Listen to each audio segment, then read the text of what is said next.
Hi.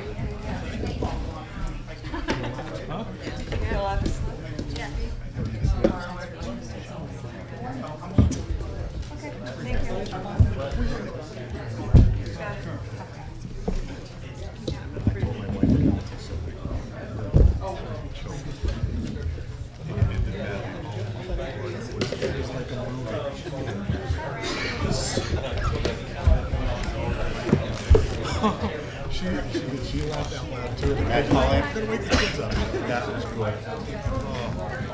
So Matt Collins. Matt. It's gonna collect the bones.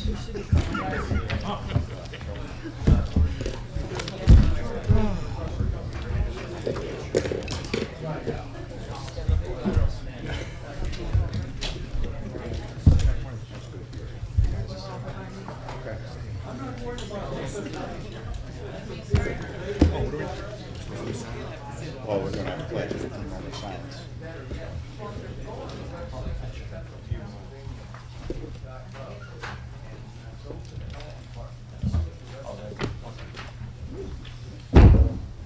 Is that blinking?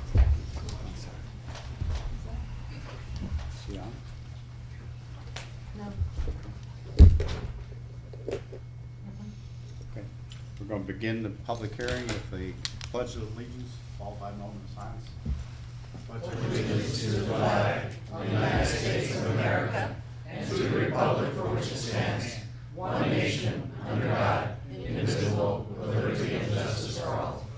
Moment of silence, please.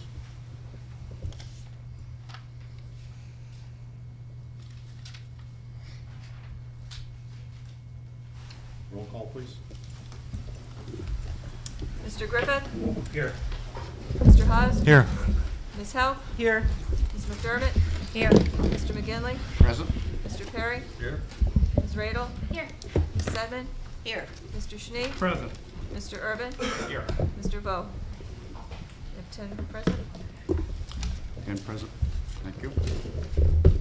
Our first order of business tonight is a public comment on the proposed ordinance. This was the ordinance that was voted on at our last meeting a week ago Monday. It's an ordinance of the County Luzerne Council placing a question on the April 28, 2020 primary ballot to amend Article 6, Sections 604A of the Luzerne County Home Rule Charter. We'll take public comment at this time. Mr. Raybold.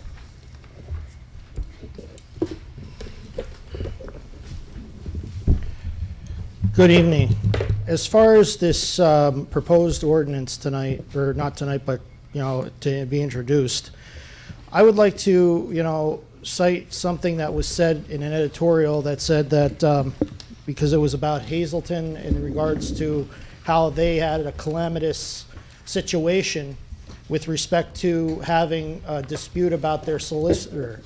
And actually, there was a more recent example that I could cite when the former mayor, Mayor Yanuzzi, had withheld the solicitor from attending meetings of the city council because the council majority, he didn't basically agree with them, so he decided that the solicitor shouldn't attend. So then the majority of council members at the time sought legal representation because they had no solicitor to have access to a solicitor at the time. So they had to, they hired a solicitor, then they actually had to put into a special litigation for a line item in their budget to pay for the legal representation. And at the end of the day, they ironed out that difference as far as when they had to get the solicitor to appear at council meetings. So you see, this is not about just, a trivial matter of when the solicitor comes or if the solicitor gives an opinion in conflict with the law. This is about something where the council has representation and the executive has representation. You don't see the General Assembly having to have the governor's legal team to get access to his legal team in order to get, have questions answered. You don't see that. Do you see the U.S. Congress having to have the president's or his cabinet staff's legal team to get legal questions answered? No, they have their own legal staff. So to have one attorney or one legal counsel just for council, it's county council itself, is kind of a no-brainer here. I mean, you're not going to have a majority all the time of council members who agree with the executive branch. It's just, it happens. So I think what needs to happen is this should be put on the ballot for the people to decide. This is not going to descend into having division heads having their own legal staff. That's absurd. That was in another editorial that said, "Oh, are we going to have a lot of, are we going to have row offices come back and have or the division heads having their own legal, singular legal representation?" That's absurd. To have the legislative branch have one legal counsel and have the executive branch have a separate legal counsel is fair, I think. And I think everybody else in the county will see it as well. So if you put it on the ballot, let the people decide. That's all. Thanks.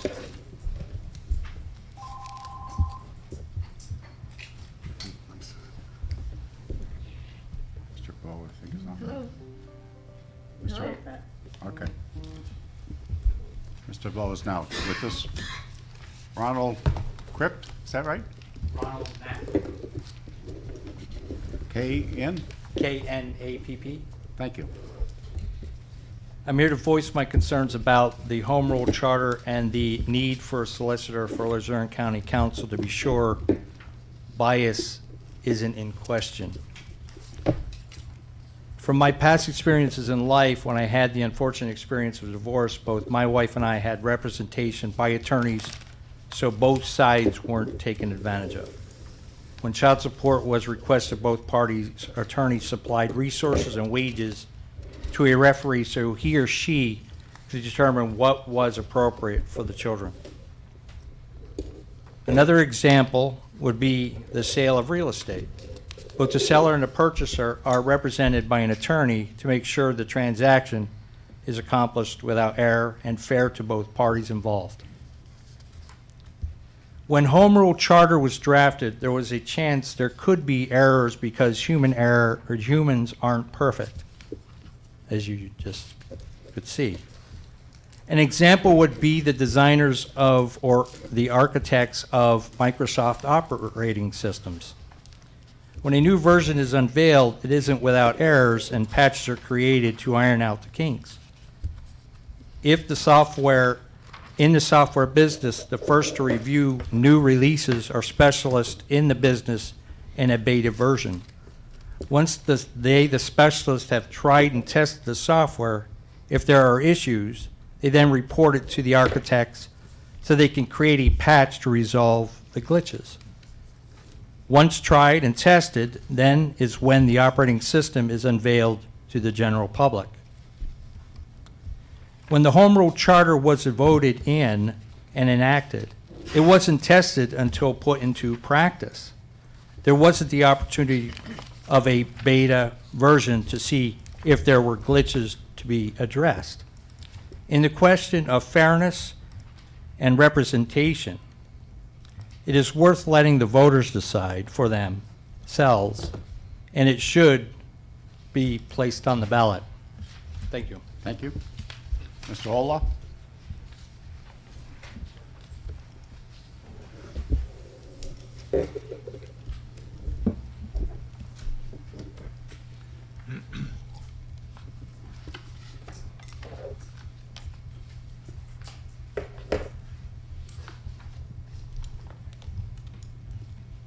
not having the people represented by legal counsel, which is effectively what this is really all about. We've been through 7 years of home rule, and nothing's perfect. And none of you, as I recall, except for Mr. Morelli, attended a single meeting in development of the second pass of the home rule charter. So you're clueless about the discussions on this topic. And we've seen what happens when the people that you work for don't have legal representation in this arena. You can deny it all you want. When you face facts, you know this has to happen. I'm reminded about 1972. MIT grad school had a course called Organizational Theory. And the professor spent an entire 2 lectures on what he referred to as the Wilkes-Barre black spot, which was the way that we not only in Pennsylvania and locally create ordinances and laws and resolutions, but also how we practice them. And then at the very end, he asked the question, is there anybody from Northeast Pennsylvania here? And there were 2. You think we had the courage to raise our hand? Heck no.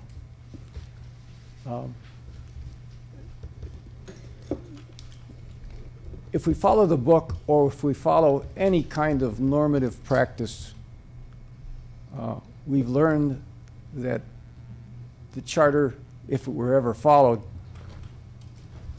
would be great but not perfect.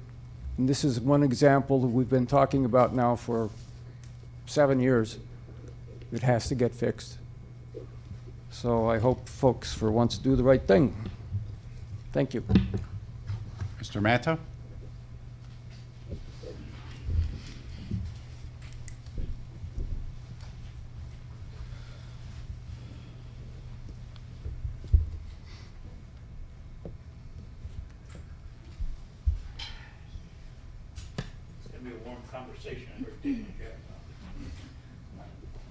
It's a little bit warm in here. It's a little bit warm. No, I won't get out in the car.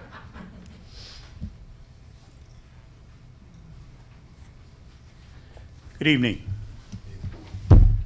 I presume that everybody knows who I am. I know 1, 2, 3, 4, 5 people on this board.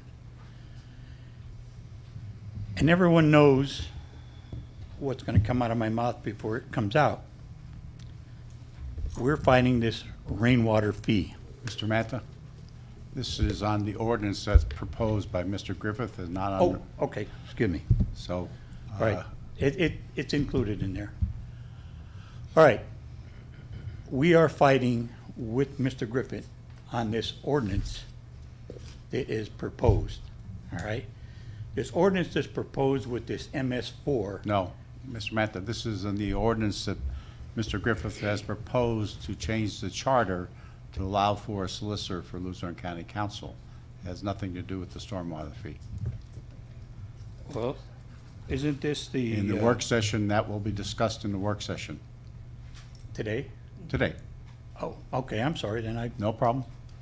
I'll relinquish my time to someone else, Okay, but, thank you. all right. Mr. Sommerfeld? It's for after the work, I guess the work session. For the work session, not the public hearing? Okay. Mr. Newman? Good evening. Nice to see you all. John Newman from Nanticoke.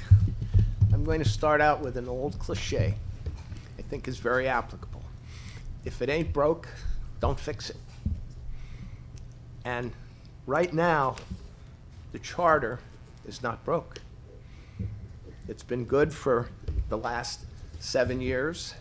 It has helped stabilize this county and bring it from what it was back in the early 2000s, 2011, till today.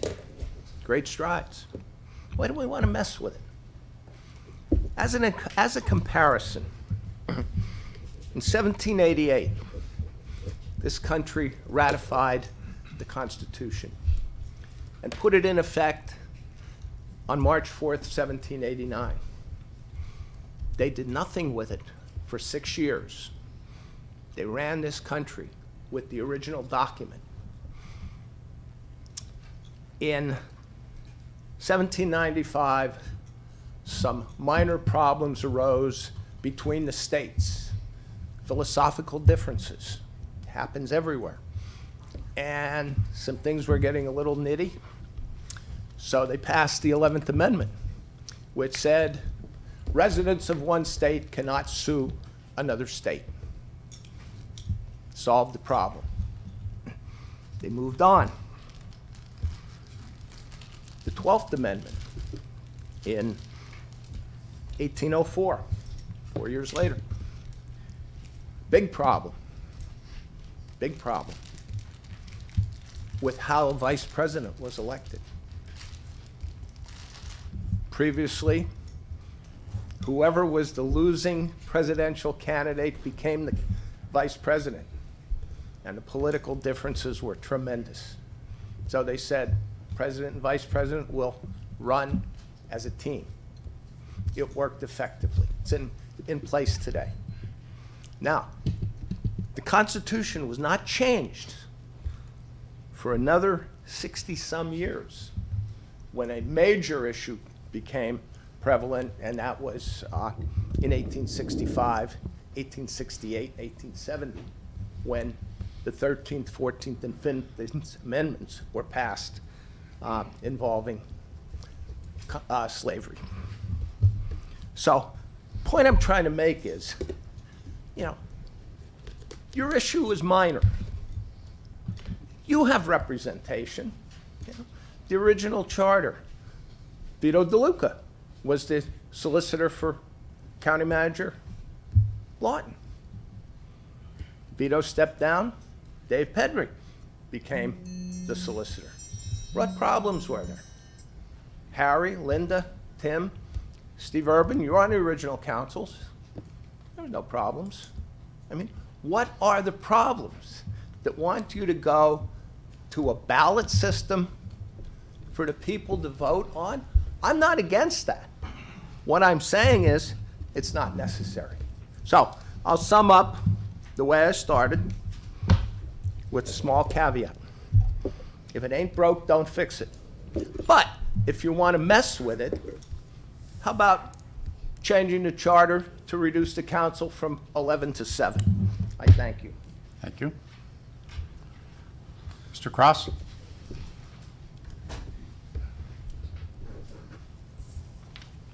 Thank you, Council, for public input session. I passed out the report of the recommendation of the Home Rule Charter of the Government Study Commission that was published in 2010 and adopted by the voters at that election in 2010. I'm going to refer to that as part of my comments. By way of introduction, my name is Gerald Cross. I'm the Executive Director of the Pennsylvania Economy League Central Division. How that's relevant is we were the staff for the Government Study Commission back in 2009, 2010, actually in 2002 and 3 also.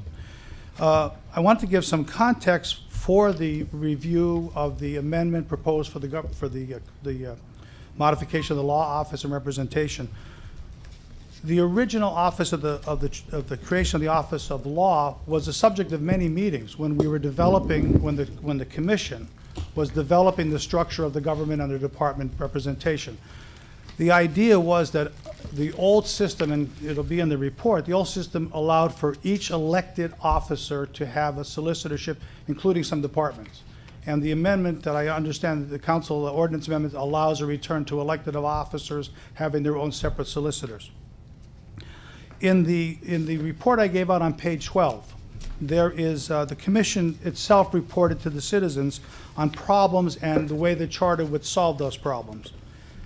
The point of separation of different solicitors and the departments, and at what that time was the row officers, called the row officers, but they were the elected officials.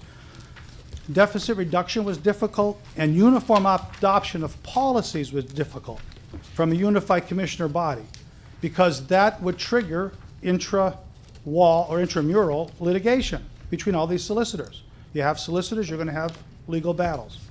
And that report was indicated that it was difficult to apply uniform standards to elected officials. So the idea was that a Department of Law would be able to apply uniform standards through the administration over to the departments under the office of the manager and approved by the council. On page 12 is that discussion. So you don't have to read it now, but I would recommend everyone read this report. This report was given to the voters. This is the rationale for the charter, and each article is explained here and what the problems were identified. I'll turn your attention to page 13, where I will read from page 13 because it's germane to the discussion tonight. I'm going to start at the the third sentence on the first paragraph on page 13, Roman numeral XIII. They're referring to the solicitors of the multiple offices. These, and remember, this is written by the Government Study Commission. This was the guide for the creation of the charter and the result of the structure you have today. These numerous solicitors represent the office or the office holder, not the county. That was a finding. The presence of these solicitors makes it easy for county officials to institute litigation against each other with the taxpayer funding both sides. The compensation of the solicitors is often not related to the amount of work performed, and the solicitor appointments are typically related to political connection and not based principally on legal proficiency. That was the problem identified by the commission. Here is the reform that was proposed. I'm going to read the second paragraph on page 13. The recommended charter sets forward a substantial reform in the way the county obtains its legal services. The charter requires a uniform county law office under the direction of the county solicitor. This is important. The attorneys of the law office will owe their legal duties to the county as their client, not to individuals or divisions. The Unified Law Office will eliminate or limit wasteful intra-county litigation. The size of the Unified Law Office can be tailored to the actual workload generated by county legal activities. It also allows the assignment of subject matter expert lawyers to county legal business rather than the then current system of assignments to office solicitors who may have no expertise or experience regarding the issues at hand. Legal accountability for all county law functions will be firmly established in the county solicitor's office. That was the intent of the charter drafters. It was the intent of the voters when they adopted the final report, and of course it is the intent of the charter up to date. My fear is that adoption by the voters of this amendment, or actually placing on the ballot, will provide for some misunderstanding of the intent and the structure of the government by allowing elected officials to run representation. And I think there was a lot of thought and there was a lot of discussion 9 years ago, placed into the creation of the department structure and the legal framework for the county. I think the proposed amendment rejects that work and that effort, and it attempts to return to multiple solicitors and intra-county lawsuits funded by taxpayers. It's a step backwards. Thank you very much. Thank you. Mr. Morelli? Nice to see Mr. Morelli today. Good to see everyone. Didn't expect to be back so soon. It's a pleasure to be here tonight, and thank you for the time. I'm here to speak on behalf of regarding this issue, and as a former charter member as well as a former council member. I'm not going to spend most of my time here as a former charter member because I think Mr. Crossan just mentioned everything, and I will say that I agree with what Mr. Crossan stated. This has been thought out. It was discussed thoroughly, and I totally disagree with this proposal proposal for many reasons. And so, again, my comments, I'll just say I agree with what Mr. Crossan said with regards to the charter, what was discussed, and the reasons why. But I will say the fact that dealing with, as being a council member, there's no good reason for this. First of all, I think it's a waste of money. Okay, I think it's a total waste of money. I think it's just funny the fact that we recently got done with a budget, and all of a sudden now we want to hire another solicitor. Nothing against attorneys, but the last thing this county needs right now is more attorneys. We just cut technology people. We cut people who work here, helping out and so forth, and now we want to hire an attorney. Okay, so it doesn't make sense from that standpoint. Number two, I feel that the only reason why people want to do this is we want to hide behind an attorney. Okay, so let's think about this. You're going to have an attorney who's on one side is going to argue with the other side. A couple things could happen. You're going to have either two attorneys just arguing with each other, or on the other side, you're going to have two attorneys that are just going to be on the same page, and the people who don't get their way are just going to be upset about it. So it's going to be a waste of time, and if you think about it, it's going to take away your voice, because really what the council meetings what will happen is that you're just going to have two attorneys arguing with each other on these issues. That's what it's about. Going back to what Mr. Crossan said, this solicitor, whoever the solicitor is, represents the county. And as I said many times, and I said in my speech when I was leaving, it's about our three bodies working together, not against each other. There are people coming into this saying the fact that it's almost as if you have to work against the executive office. That's not how this is supposed to work. You're supposed to work together to move forward. So again, I want you to think about that, but I have to bring up one thing before I leave, and this is, again, it's all fairness, but I want to bring up Mr. Griffith. You brought this proposal up. Now, in your recent budget proposal to the council, you also proposed to cut Donnie Karpovich from the retirement board. Now, correct me if I'm wrong, but Mr. Karpovich also testified against you in your criminal hearings.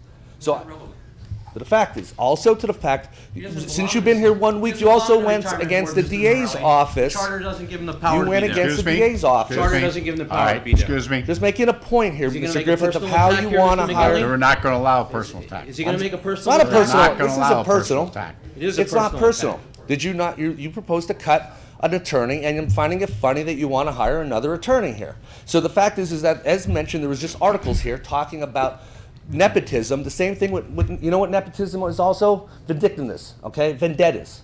Okay, so coming into this and having vendettas right out of the gates is not right. So I'm sorry, but you've had your chance for years sitting over here. You're an elected official now, and it's a different story. And so I just want to bring that to the table. And again, one last point. If you put this on the ballot, nothing against the voters out there, but do you really think that the voters are going to fully understand the impact of what this would mean to the council? Okay? So just think about that. So thank you for your time. Thank you. Now, those are the people who have indicated they wanted to speak. Is there anybody else in the audience who would like to speak at this time? Mr. Troy, just so you know, since you're a regular visitor, these always are out there outside. It'd be nice if you would fill it out, please. Excuse me? Well, you know what time the meeting starts, right? So it would be nice if you would fill one out, though. Podium's yours. I appreciate that, Mr. McGinley. I disagree totally with what was just said here by Mr. Morelli. I want to compliment Mr. Griffith on the introduction of this resolution, and I hope council will consider passing it, and I'll give you my reasons very concisely, I hope. I'm not usually in favor of spending more money by the county, and I know this would involve that to some small extent. But Mr. Griffith has proposed a way to find that money, and I would like to make my own suggestion here. First of all, putting that point aside, you're only voting to put this thing on the ballot. I disagree with what was just said here, that Mr. Morelli thinks the voters are that ignorant that they're not going to understand this. They'll understand it if it's explained to them. And if the people who want this passed, go and tell them what the implications are. I've been to enough meetings to know that the solicitor present here, whoever it might be, doesn't really represent the county. It represents the executive branch. She or whoever attends here works under, correct me if I'm wrong, under Mr. Pedri. So there seems to be, in that light, that being said, a bias, a prejudice in favor of doing things for whatever Mr. Pedri wants, and overlooking in that way what council or the people might want. Let me just give you one example that really sticks in my craw from last year when some of these people were not on council. And again, it's my understanding that, for instance, when Mr. Pedri chose that, I can't remember the name of that firm, that PR firm. Maverick. What was it? Maverick. Maverick Strategies, which I was A against. lobbyist and firm. We were all, a lot of us were opposed to that. But this is why I think, one reason why we need an independent counsel, because that, according to my understanding, he's supposed to come, Mr. Perry is supposed to come to council for approval to negotiate that before, and not just have council rubber stamp it, which the majority did here. And that cost the taxpayers, I think it was what, $12,000 a month, Linda, something like that? $5,000 a month. 5,000, okay, so I doubled it, but it's still a lot of money. Money that's desperately needed, I think, in the budget. So this system, okay, the federal government, the state government, right? And it should be the county government too. We have what is known as a system of checks and balances. It's supposed to be in theory anyway. With this charter, I was under the impression that this was going to be more a system of checks and balances than the previous system under the commissioners. I don't think this new system is going to go anywhere to prevent corruption, or it might, but maybe it has proven its weight in that. I don't know. But if checks and balances are the key to a more democratic government, a more efficient government, a government that's more responsive to the taxpayers, then I think we need to restore or enhance checks and balances. And I think the way to do that is to put this thing on the ballot, let the people decide, and hopefully they'll come around to see that we need this proposal by Mr. Griffith. I think he should be commended for this, and I would hope that the people in attendance here, the council members, will vote for this. And I think the electorate, the electorate people, the people at large, the voters, have more sense than the previous speaker gives them credit for. Thank you. There was one other hand. Mr. Shiner?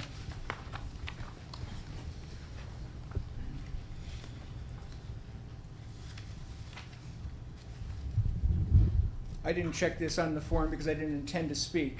But after everyone else, I figured I may as well do it now instead of at the voting session. The people of this county adopted this charter. Charter was drawn up. It took a lot of work. And I appreciate all the work that was put into it. But our charter is a living document.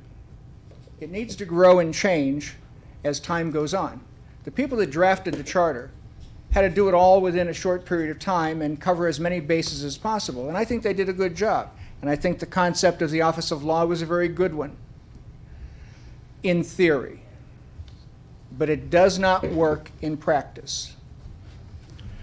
According to the charter, if it'll come back to the page,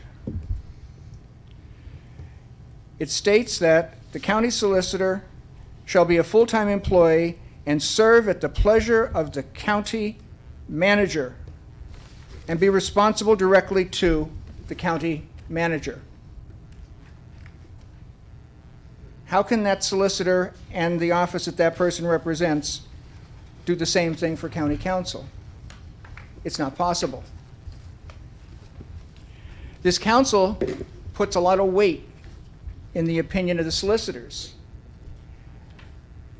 and rarely ever votes in a manner different than the opinion given. But those opinions are not always correct.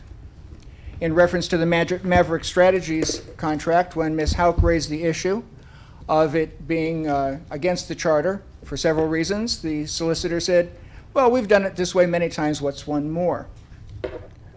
That's the solicitor's office saying it's okay to violate the charter.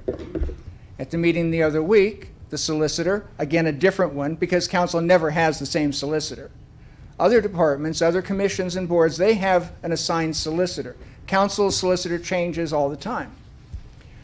But that solicitor said that you didn't have to allow public comment prior to a vote for chair or vice chair, which violates the charter and the Sunshine Law. I've been to many authority board and commission meetings, some of which have representation by solicitors from the Office of Law, and I've heard with my own ears the solicitors say, well, I'll have to check with my boss and get back to you. Well, if that's the case, why are we paying for all these lawyers in the Office of Law? Why don't we just have paralegals who can go back and ask the chief what to do, what to say, or make a quick phone call to get the answer? So there's some major problems in the concept of an Office of Law. And from what I see over the past 8 years of home rule, it doesn't work. Not the way the charter drafters meant it to. It needs to be changed. Putting this on the ballot for the people and the possibility of changing this does not change the form of government. It doesn't give everybody their own outside attorney again. It just simply gives county council their own assigned lawyer. As far as the funding goes, it's only a part-time job, and because of the fact that it's been a rotating basis here with solicitors, that money can just be taken away from the Office of Law budget and put into the council budget. It's a part-time position. The charter is what the people enacted in this county. I think the people are quite smart enough in this county to be able to go to the ballot and vote for what they want. And my big question on this is, why would any of you vote no on this issue? Why not let the people who elected you make this decision? We have referendum and initiative built right into the charter so the people can interact, so the people can address what goes on with their charter. So why would you be afraid to not put this on the ballot? Let the people decide. Home rule is all about the people and their involvement. Let them be involved. Thank you. Anyone else?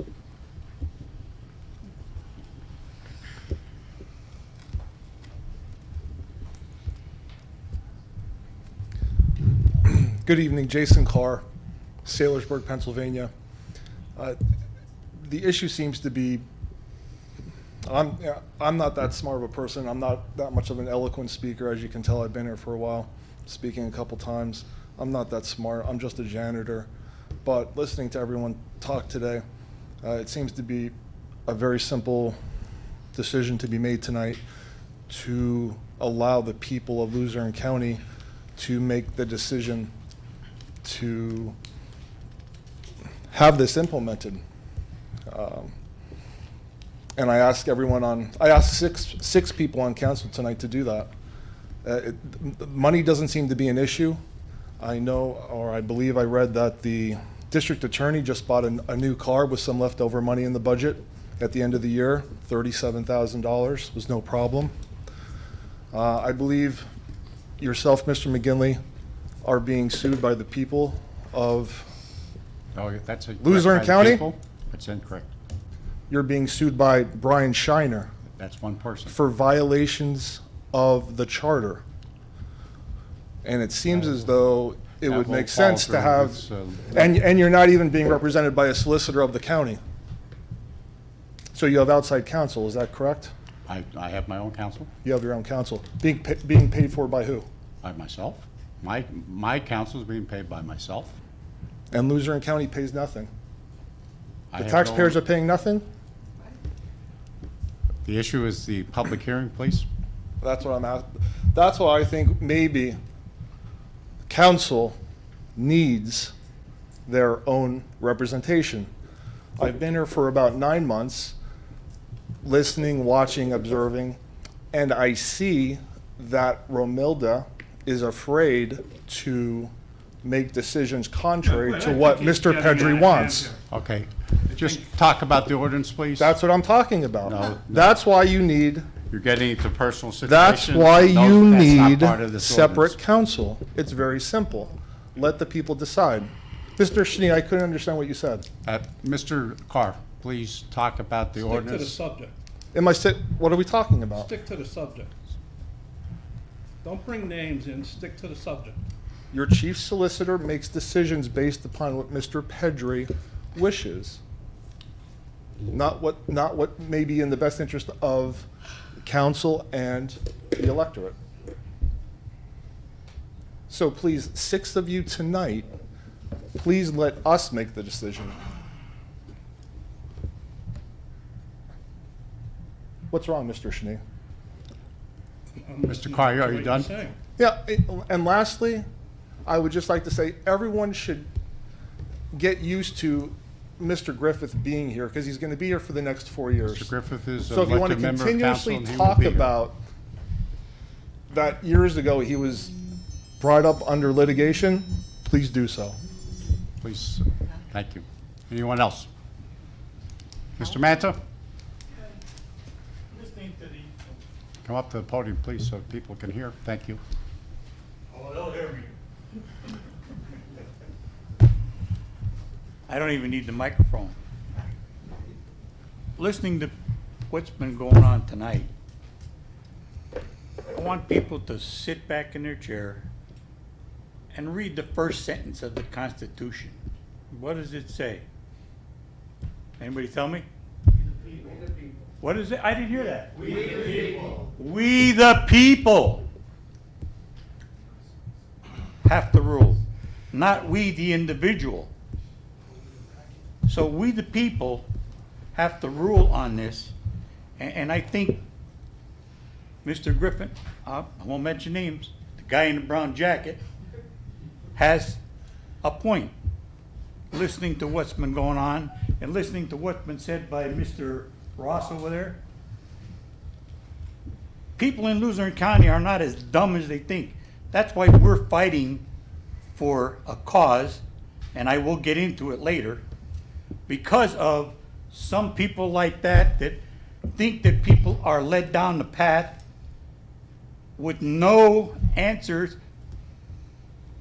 for their actions. So, wait a minute. Let's sit back and listen to the first sentence in the Constitution. We the people. Thank you. Thank you. Anyone else? Mr. Sommerfeld? Yes. Yes. I would just like to give a little input from my little bit of, coming to the meetings and stuff, and just having the opportunity to come to this place. I mean, there's a lot of corruption in Luzerne County. I mean, look at the news. I mean, we made world news. You think it stopped? I mean, you could just see it, the backbiting, all that stuff that's going on. But anyways, getting to this point, I believe the people should vote. When have the people of Luzerne County, or I would say America, had the chance to speak up? I mean, look at it, they call it the United States of America, but it's divided states of America. And I mean, we're on the brink of a civil war, the way everything's coming. In World War III, I mean, people need to wise up. I mean, we got kids out on the street, putting needles, and then we are bickering over something Mr. Sommerfeld, would you stupid. speak to the But it's audience? for the people. Let the people vote. Okay. Thank you. Thank you. Anyone else? Ms. Seidman? Yes. Oh, I have a lot of notes written down, Mr. McGinley, because, Could you put the microphone closer to your yes, face so they can't hear you? yes. Okay. Can you hear me? Yeah, I can hear you. Okay. I have a lot of notes. Having practiced law in Luzerne County and Lackawanna County in Ohio for quite a while, it often was said that Pennsylvania, particularly Luzerne County, is a very litigious county. I saw that in my jobs at PNC. I saw that in just about PSCA, just about anywhere I went. We are a very litigious county. And I think that's really apparent tonight. Everybody hates lawyers because when they have to pay them, but all of a sudden we're talking about hiring an extra lawyer. My understanding was that under the charter, the county law office or solicitor must act at all times on behalf of Luzerne County as their client, the county as their client, and shall owe the highest duty of loyalty, independent judgment, and professional responsibility to Luzerne County. They serve at the pleasure of the county manager because the county manager has selected them. But I've sat here now for almost 2 years, and I have not seen, I guess, what everybody else seems to see, that we are being represented badly by our lawyer, and that our lawyer is only making statements in favor of the executive. I haven't seen that. I think we're all able to make our own decisions after we listen to the arguments, yes or no. But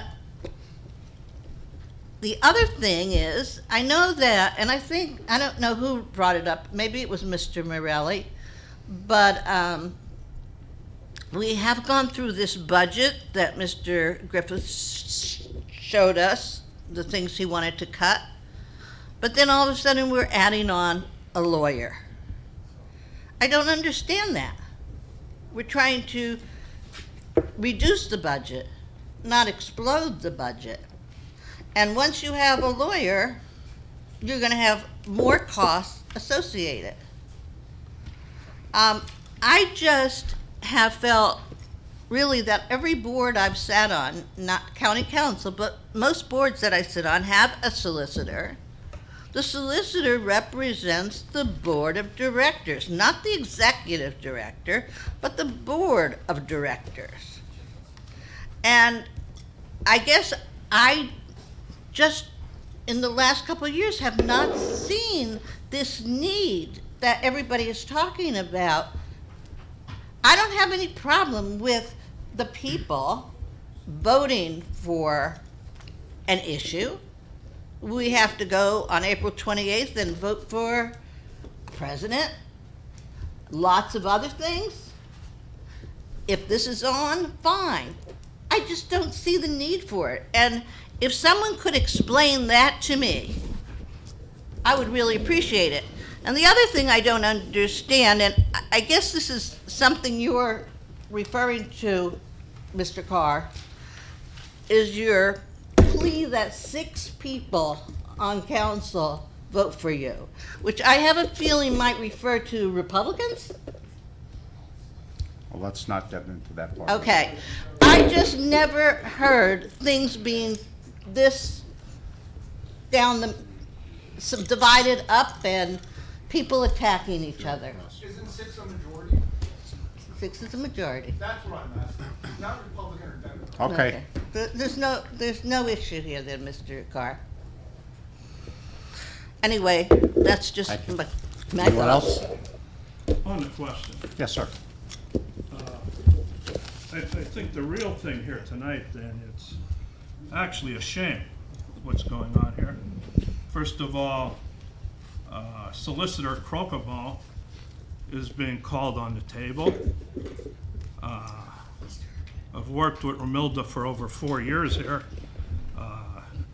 She does an outstanding job. She did an outstanding job when she worked for Judge Gartley in the law office. Excuse me, I thought we weren't going to make this personal. And Mr. Schnee objected to it being made personal, and now he's doing it himself.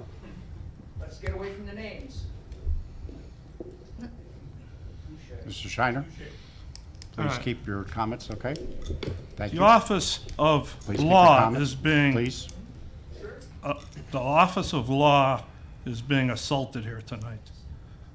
I mean, they're saying that these people are changing the law, interpreting the law the way the manager sees it.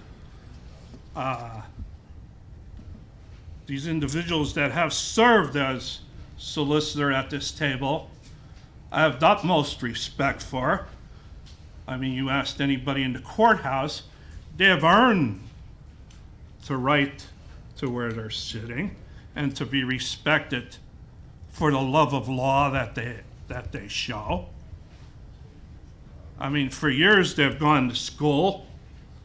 Nobody's going to put their livelihood at stake to change the law. I mean, there was a claim against one of the solicitors that came back that she is clear that she did not violate the law. I think that's the important here tonight, that we're actually saying each one of those solicitors that sit here are corrupt. And I heard that word corrupt here twice. Like, who's corrupt? What point? Who's taking money? I'll go over with C. Sullivantis tomorrow morning with you. You want to meet me? Show Okay. me where it is. Mr. Snee. Show me where it is, who's taking money, who's fixing, who's doing this, who's doing that. And we'll go over and see her. Anyone else? Urban? First of all, I don't think anybody from council should be attacking any member of the audience. First of all, we're elected to represent the people. We should have a little bit thicker skin.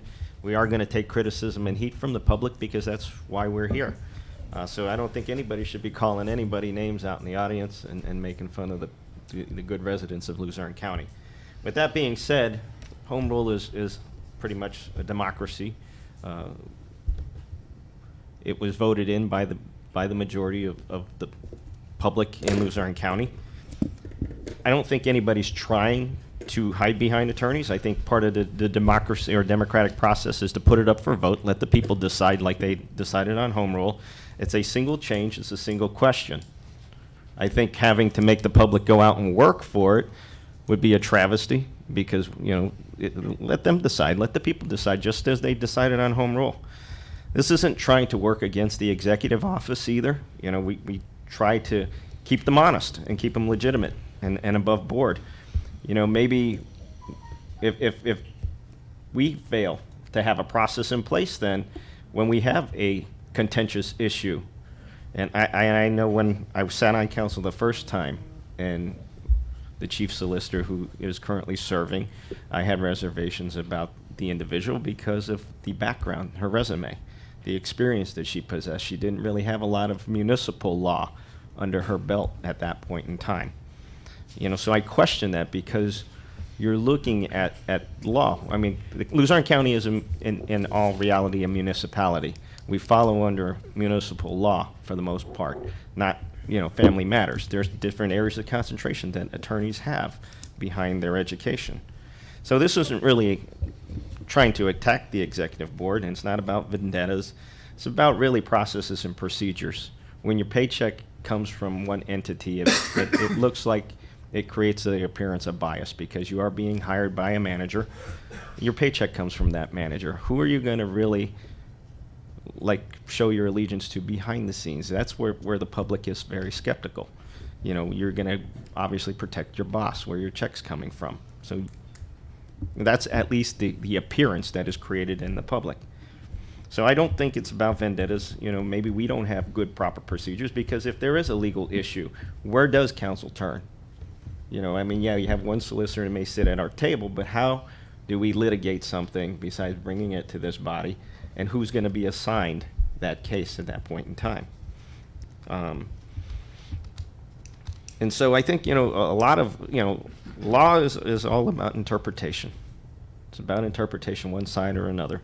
It's about philosophies. It's obviously about whether you bend the wording of the charter or you stick to the strict construction of the charter. And I think, from a pragmatic approach, we should just let the people decide in this case. And as far as getting the money, I think there are areas that we can find the money. For instance, we have a county detective that's retiring. The next person that comes along is going to be about half the salary of that person. So there's about $50,000 right there. And you had the unfortunate incident where Detective Becky had passed. So if you have another detective hired in his position, there's another about $50,000. So that's about $100,000 to $120,000 in savings already. Where's that money coming back to? We're only looking at a very little bit of money in Walter's proposal. There's no benefits attached to it, no retirement that I can see. It is going to be part-time. So, I think the pros outweigh the cons in this case. Ms. Radel? So I kind of have, maybe it's just an open question, if anyone could offer their explanation. So we're saying that in the charter right now, it says that the solicitor, the Office of Law, serves Luzerne County. So Luzerne County is their client. So now we're saying that Luzerne County Council can have their own solicitor. So what confuses, not necessarily confuses me, but what kind of message are we sending if we're saying that the best interest of Luzerne County isn't also the best interest of Luzerne County Council? Because those two things, I mean, in my head, should be one and the same. You know, our Luzerne County should have the same agenda as Luzerne County Council. We all want to move forward and make the county better. So I just think that if the solicitor for the Office of Law is offering a different opinion than the Luzerne County Council solicitor that's being proposed, then we have a bigger issue than just the charter or letting the people decide, but we should all have the same best interest at heart. Mr. McCabe, I'm sorry. One question. I'm sorry. It might need someone attention. You'll have a chance for public comment before the voting. Anyone else? Yes, Ms. Howe? Yes, I really appreciate seeing the report from the Government Study Commission. I do think that we're in a different place right now than we were when that report was written. At that time, we had multiple row officers, and they all had, all of those offices had their own solicitors. What we're talking about right now, I think, is really a continuation of the separation of powers that occurred through the Home Rule Charter. And when we say that the council would have its own solicitor and other elected officials, it's actually only the Controller's Office. And the Controller's Office has already seen a need. They have a special legal fund in that office so that they can contract with the solicitor on their own, so that they do retain their independence from the county manager. My issue with some of the things, some of the decisions, has nothing to do with whatever person sits in that seat, but I think a lot of the issues that come before council and that come up in terms of council and management relationship are matters of charter interpretation. And it seems to me that what we are doing right now at this point is relying on one person's charter interpretation. And I think that's not correct. I don't think that it all boils down to what one person, how one person interprets the charter. It's not to say that everybody ultimately doesn't have the county's best interest at heart, but when you have someone who serves at the pleasure of the manager, is hired by the manager, depends on the manager for the hiring and for job performance reviews, for raises and things like that, I do think that it's a conflict of interest. I don't think it's a matter for, a disciplinary issue or anything like that. I don't see anybody trying to be, to deliberately take one side or another. I just think that what it sets up that conflict of interest whereby the executive and the legislative branch are both represented by the same person. We're relying on one person's interpretation of the charter when there's a question. We had a couple issues that came up. One of them was the ADP issue, the Maverick issue, some of those issues. And the advice for the management was given by the solicitor. And I disagreed with it, and I think that there were some concerns about whether some of the policies and procedures that were outlined in the charter and in the administrative code were actually followed. And, the opinion, certainly the management followed the procedure that was cleared with the solicitor's office. I think that's incorrect. I think that council has a specific role to play, and I think we need our own advice on it. I don't think that it should be someone who, although we're all working for the county, will have a specific point of view. And that's going to be colored by the person at whose pleasure they serve. Anyone else? If I could, Mr. Chair, too? Yes. I'm going to have to agree with Linda. I mean, ultimately, who drives the policy of Luzerne County? And that is this elected body. It's not the manager, and we know that. He executes the functions of county government that really are financed by this council, and we set the priority. I think the public made some very good arguments that you go to any level of government, every elected branch has their own distinct, separate council. And we don't have that. Legal counsel, I mean, of course. And this is nothing personal. We're all just vapors. We're going to be missed here for a while and we'll be gone. And so, frankly, so will the legal staff. And frankly, soon will be the manager. What I see this is doing, we're looking at the long-term view. Oh, I keep. We're all just what? Mist. Oh, miss. Yes, we're just here for a We're all short gonna time. disappear. Yeah, yes. And so again, I think what this talks about is what are we doing for the long-term benefit of not even the folks alive today in Luzerne County, but for those to come. And I think, again, we have to make sure that we keep our role set, that we drive the policy, we as elected council members, and not the management, who, generally speaking, I really like how the management's going. There have been some incredible disagreements this past year that I've certainly not supported. I think it's been taking us in the wrong direction. And I would have liked to have some other counsel, too, to help craft those specific points. I am not looking to sue anybody in Luzerne County. I look back at the early days of this home rule, and I remember when some of our branches were still suing each other, and it was really preposterous, okay, because it's costing the taxpayer twice the amount of money.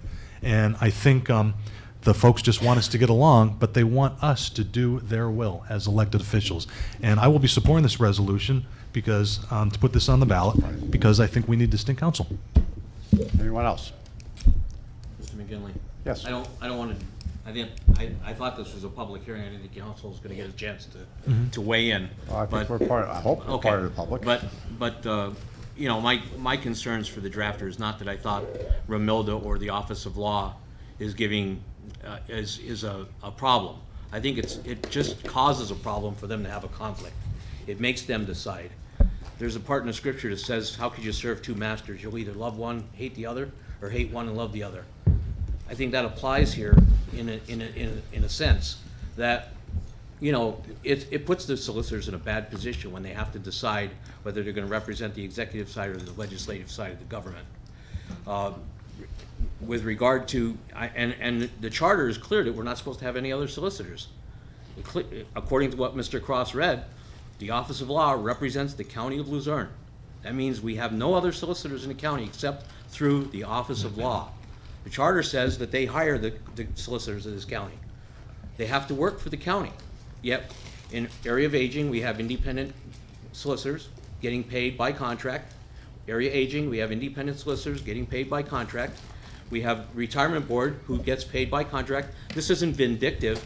This is what goes on because we bend the rules.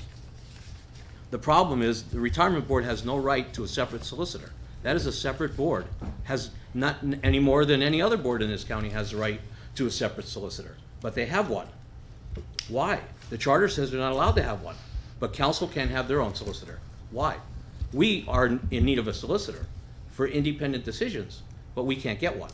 But the retirement board can get one, area aging can get one, children and youth can get one. All these other boards and agencies get their own solicitor. Council can have their own because there's a clause in the charter that says all elected officials. There's only 3.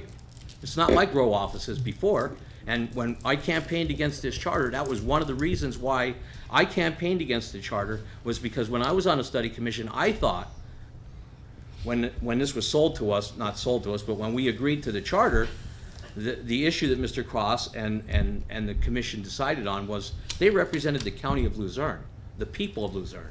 Their decisions were driven by that thought. So that's what I thought when we were drafting the charter, and that's why I say that I think we need to have our separate solicitor, because that's not what's happening here. What's happening here is we're getting conflicting decisions. We're getting attorneys who give us wrong advice, which isn't fair to this council. We could all be sued for violating state law. We could all be brought up for violating the Sunshine Law from last week because we got bad legal advice. That's not a fault of the attorney. I just think we need to have better representation on council that isn't beholding. I sat at an election board meeting where the Office of Law sat. They took no votes at the Bureau of Elections meeting, and the solicitor sat right there and said nothing. They took no votes. Yet they performed official action. They put a question out on the legal page asking for a chairman to be coming to that meeting, and the solicitor sat there. They didn't even vote on that procedure. That's not good legal advice. So we really need to have our own separate attorney, our own separate solicitor. The money can clearly come from the budget of the Office of Law because we're paying for the part-time solicitors. And, you know, when you talk about Judge Conyngham and Chivrella come to mind for me when you talk about attorneys that don't break the rules. I mean, there's two that broke the rules. I'm not painting all attorneys with that brush. I think they're all upstanding people, and I don't have a problem with any of them. And I think that when you need an attorney, listen, you need an attorney. I've had the situation. You need an attorney, you better hope to God you can find one. And I thank God every day that we have them. But at some point, they have a conflict, and we have a situation now where a citizen has a case against his counsel. The solicitor farmed that out to independent counsel. They should represent the person on his counsel. We shouldn't have an outside counsel for that. That's what the charter says. The charter doesn't say we have the ability to hire outside counsel. So we have some problems that I think need to be addressed as far as having an independent solicitor. And over the years, I've attended most of the meetings here, and I've seen many times where there's conflicts. As far as spending money, there's an article in the paper just yesterday about how the county will hire a law firm that specializes in election law to train election bureau employees. Oh, yeah, we don't have any money to pay for attorneys for council, but we can go out and buy attorneys for the election board. I don't think that flies. I really don't. So I would encourage my colleagues to vote yes to get the question on the ballot, let the people decide. Anyone else? Well, first of all, I think that the charter, when they went through and put all the study and work into it, they did a very good job, and I believe that this was contemplated by those members. Obviously, they felt very strongly by what they wrote in the charter that this is the procedure they felt would be best and in place, and I still feel that the charter is correct in that. I feel that the people we've had who have served in the capacity of solicitor for us have done an excellent job, and I agree with the fact that many of those solicitors are fine people, excellent lawyers, and I believe that they have served us very well. So at this point, I think we've probably covered everything in the public meeting. Do we have a motion to adjourn the public meeting? So moved, Mr. Chairman. Mr. Haas? Second. Mr. Snee, all in favor? Aye. Aye. Thank you. We're going to move right now to the voting meeting since we've had the pledge and a moment of silence. We will move to the roll call, please. Ms. Mr. Lawrence? Griffith? Here. Mr. Haas? Here. Ms. Howe? Here. Ms. McDermott? Here. Mr. Perry? Here. Ms. Radel? Here. Ms. Sedman? Here. Mr. Schnee? Present. Mr. Urban? Here. Mr. Vogt? Here. Mr. McGinley? Present. All present. As far as recognitions and ceremonial proclamations, anybody who was here at 5 o'clock were able to see the two state champion field hockey teams, one from Wyoming Seminary, one from Wyoming Valley West. They were honored this evening, and the rotunda was very well received. There were many parents and supporters there. It was a very nice presentation for those young ladies. Additions, deletions to the voting session? Mr. McGinley. Just want to also make a point of order from last week and last session. I think, here's where I'd like to get an opinion from the solicitor too, is as far as an ordinance should not be tabled. It only takes 4 votes to introduce an ordinance, and once an ordinance is introduced, there is no discussion. You have to introduce it, there's no discussion, you take a vote on it, and then the discussion comes later. Is that correct, Mr. Dillon? If you could, first of all, it's great to be back, I have to say. I wasn't here, obviously, last meeting, so you talked about an ordinance was introduced. Mr. Urban introduced the ordinance on behalf of the $5 fee. Okay. Regardless of the topic, ordinance was introduced. No. You actually asked that at the end. I brought it to the table. There was a motion and second to move it. Okay, was it on the agenda? It was not on the agenda. It was brought up, Okay. at that And time. public comment was allowed. Right. Did you ask that the agenda be amended to include consideration of introduction of that ordinance? Yes. Yeah. And that was approved? Yes. And then you're saying, what happened? We had a motion, a second, and then there was Motion to table. There was a motion to table. And a second. And a second. So how, normally, in order to get a motion on the agenda in the first place, you have to ask the chair, is that right? Correct. Um, And that was put on the agenda at the beginning of the meeting. Right, but I'm just trying to walk through Right. the charter procedures now. So if you wanted a motion placed on the agenda for next month for the same thing, you would ask the chair? Correct. And what if the chair says no? Well, I think an ordinance is a little different than a resolution, though. It is. Okay. If you ask the chair to place consideration or consideration of introduction of that ordinance on the agenda. Right. And the chair said, no, I'm not putting it on, you have no recourse, right? There's no recourse. So you come to the meeting. But he can't say no because it's part of the charter. He has to put it on the agenda then. An ordinance can be introduced at any time. And it was tabled by a majority vote. Correct. 7-4. So how would a minority group ever get that considered if it was? Bring it back off the table. Yeah, but. But the charter states that 4 votes is only what it takes to introduce the ordinance. There is no discussion after that point in time based on our council bylaws. And then, so you have to go around the table and take a vote to introduce. After it's introduced, then there's a time Right. period that you wait. But you're saying that it was tabled? It was tabled. By majority vote, it was tabled? Correct. But what I'm asking is there's no procedure then in place if some group, obviously not this one, decided to table that in perpetuity? Correct. So it should not be something that, I mean, that obviously is a conflict between the terms of the charter where you could have 4 votes to introduce an ordinance, and if you're able to table it, then it could theoretically never be considered. Correct. So tabling should not be an option. It should be considered when it's introduced and either voted up or down. Correct. The So- introduction should have been voted up or down. The without actual discussion. introduction. Correct. And if it was voted down, there's a procedure for that. Right. Someone who voted it down could represent it. So it should not have been tabled. Well, I think the difference is, and here's where maybe a legal opinion too, is that maybe we need to research this a little bit further, that an ordinance is way different than a resolution. Yes. Okay.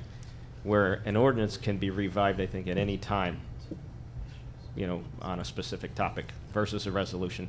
I think the resolution portion, if you table an ordinance, table a resolution, I think there's a distinct difference. So, or if, say for instance, a resolution gets knocked down. Actually, maybe. So if a resolution gets knocked down, one of the people on the affirmative side would have to bring it back, whereas an ordinance can be brought up as many times. The reality is that the minority, whoever the minority is on that specific issue, has to have the ability to get it on the agenda, have it be voted up or down on its merits.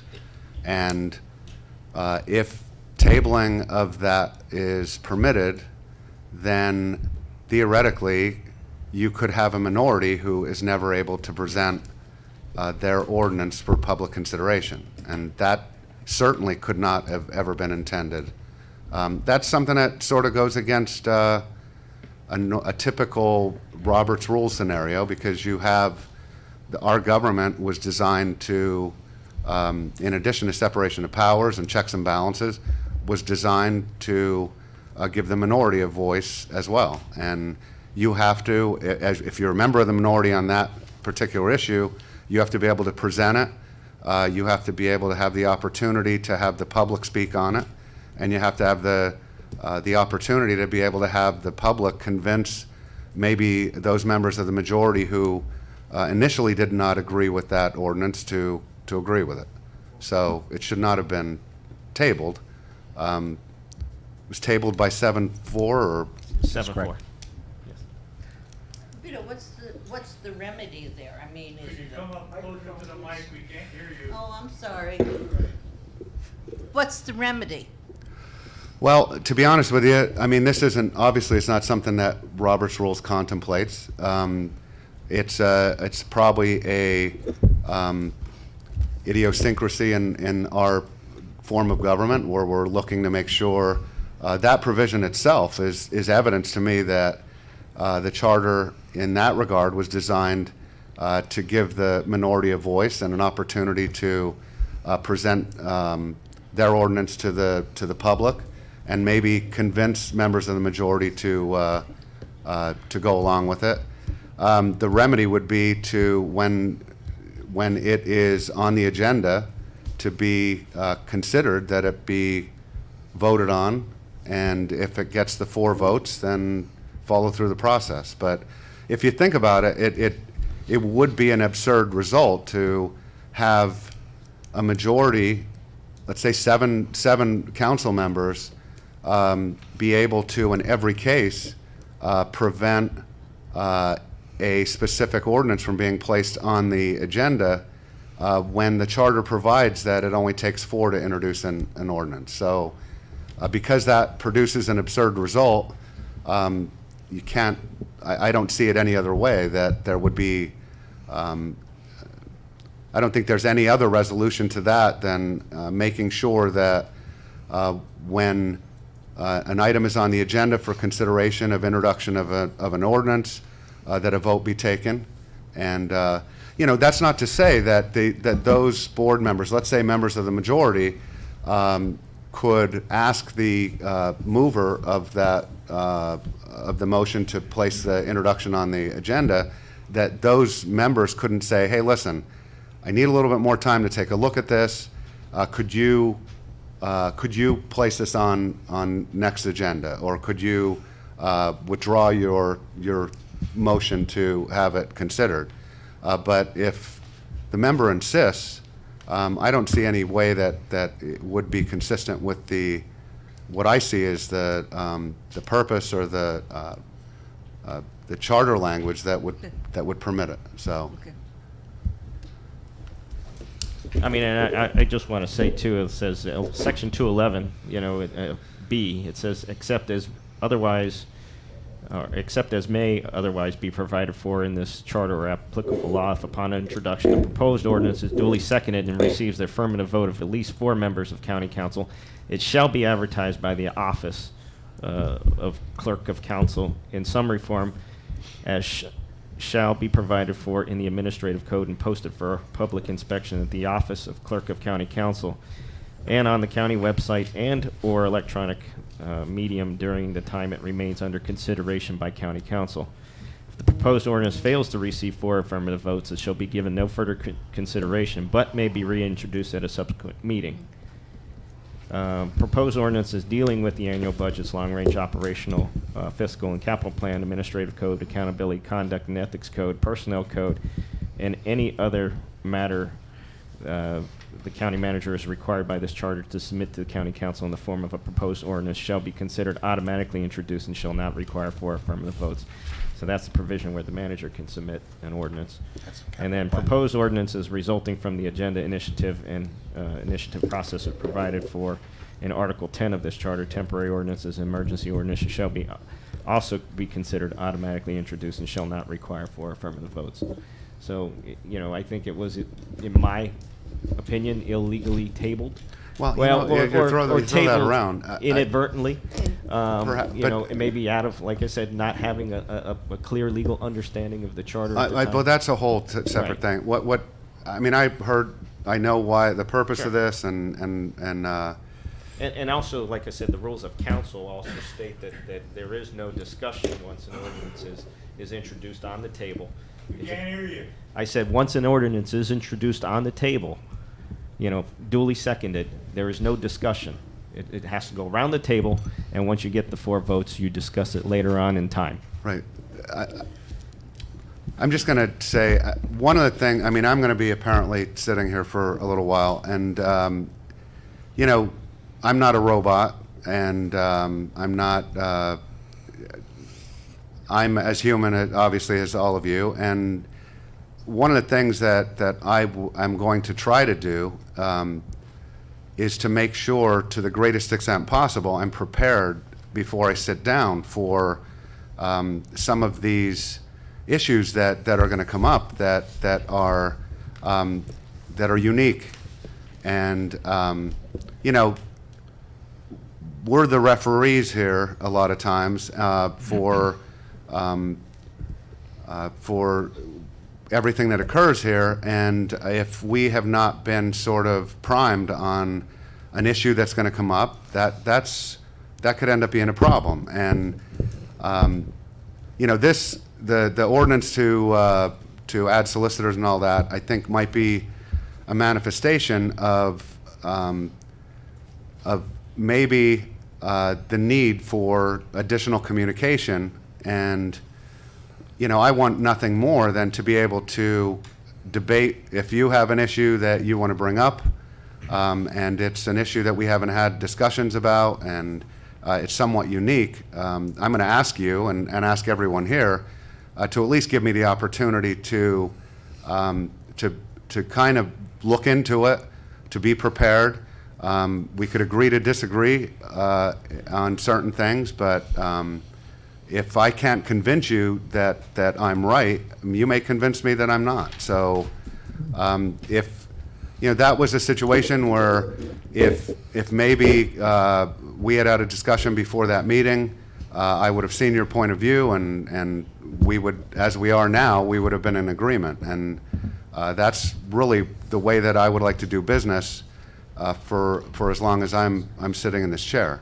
So in short, I agree with you on that issue. And you know, going forward, I think when a matter comes up for as that one did, that you would vote it up or down, or maybe members of the majority may convince you to say, hey, listen, could you hold off on that until next time?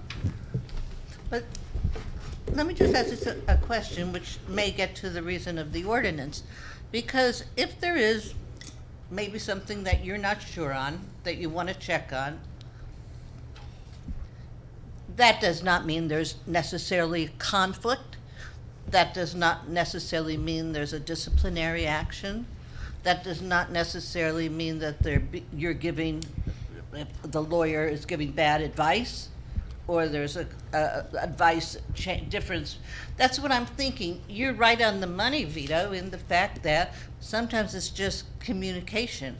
Sure, and I mean, the thing that I've been out of this seat for a long time, and I suspect, I've reviewed contracts for the past few years, about 1,000 contracts a year, but I have been out of the seat for a long time, and I suspect that thousands of decisions have been made by the county manager and by this board with no conflict, with no no dispute as to procedure or to substantive law.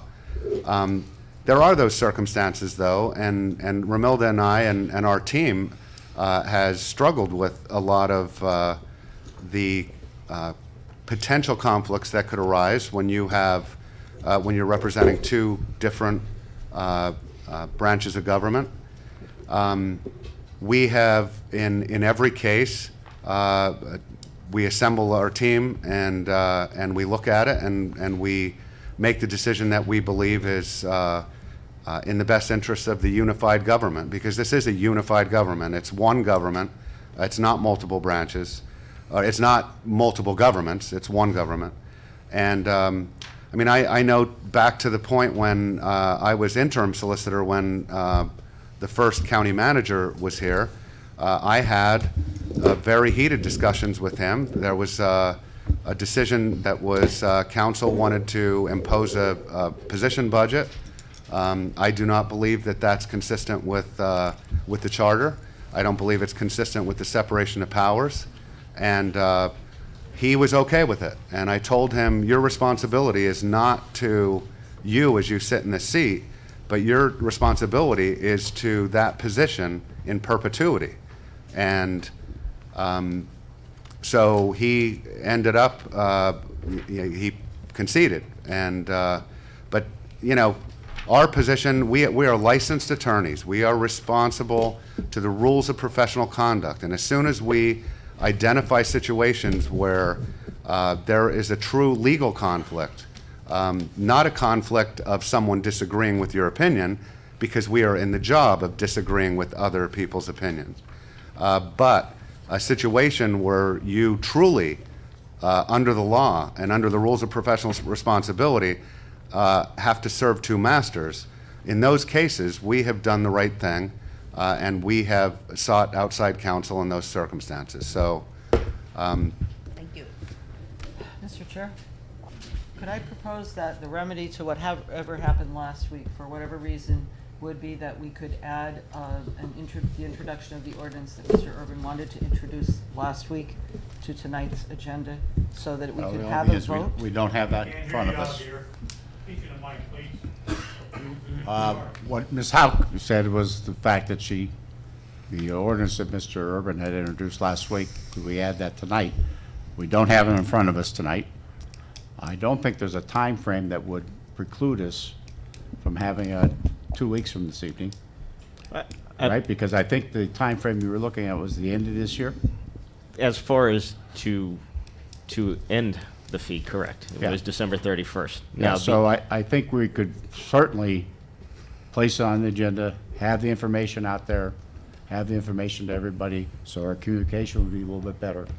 And hopefully, then we can move forward from there. I would think that to remedy the situation would be to take it off the table, let it proceed as introduced, and during the itinerary, have it advertised like it should be legally, and then also, eventually schedule out, the information that we're seeking, in the next couple of weeks, because you're still going to need time to advertise. Yeah. By the time you advertise it and all, we're talking maybe going into February already. So, Which still would give us 11 right, but I'm months. saying from a procedural perspective that you got to get it off the I table. understand, but what I'm saying, we certainly have the time frame to allow it to happen. So, to go back and amend your action from last week to correct in what I appear as a deficiency in the way we did the vote. To be honest with you, if it was a 7-4, if it was already, the motion was made to place it on the agenda, and then it was a 7-4 vote to table it,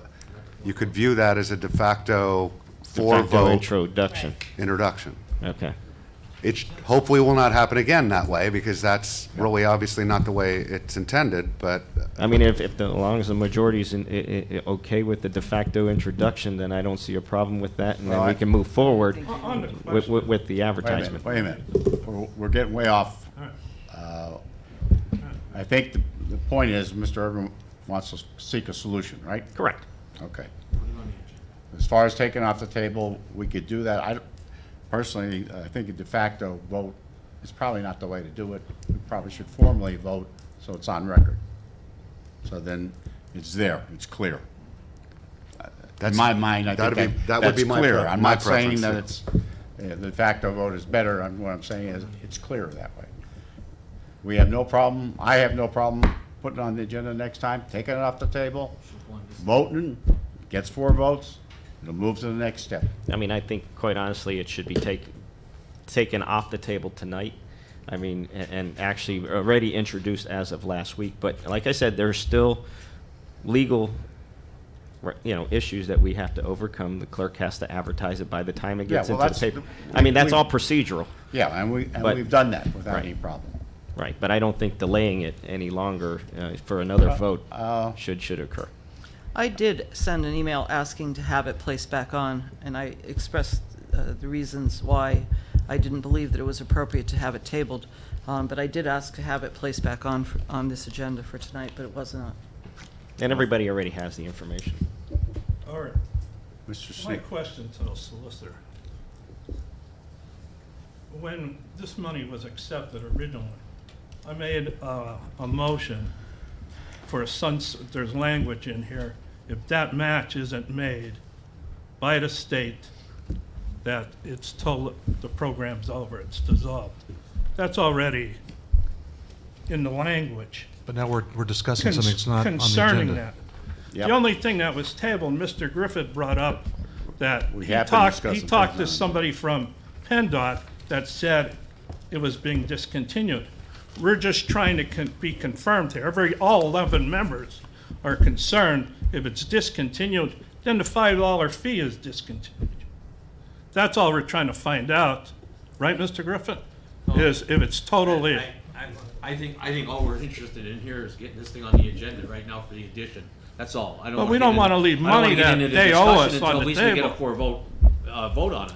I think my suggestion is put it on the agenda, let us vote on it. If we get the 4 votes, then we can discuss it next time. Because you can't discuss it right now anyway, because it's not even been introduced yet. So I don't even know why we're wasting the time going through the whole thing. Mr. Dolica, what's the best? I mean, Mr. Urban presented it, it was tabled, it shouldn't have been tabled, that it should have been, you know, my argument would be, and to be honest, if he's insisting that it be treated as if it was, as if the 4 votes were necessary to move it forward, then I would Okay. say that it should move forward. It was 7-4 vote to table? Yes. We're going to add it as number 5 on the back page under county council.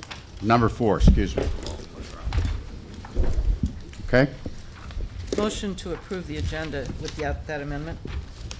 Ms. Hauk, do we have a second? Second. Ms. Radel, all in favor? Aye. Aye. Thank you. Public comment in regards to agenda items only. Mr. Manta, agenda items? Now, the stormwater fee is not part of this agenda. Okay, it's not a part of the. All right.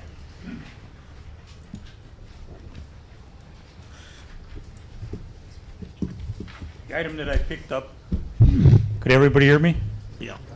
I left there, I'm deaf due to military reasons, so I have a hard time hearing you people if you don't speak up in the microphone. But everybody could hear me. All right, I picked this up outside the door, and it was a referendum that was made by Walter Griffin. Could I use his name? I If could you use his name. authored it. Okay. All right. Mr. Griffin made a resolution, and in the resolution, it states about this MS4. No, that's not on the agenda. That's on the work session agenda, Mr. Manta. It's not on the voting session. Okay? Okay. Sorry.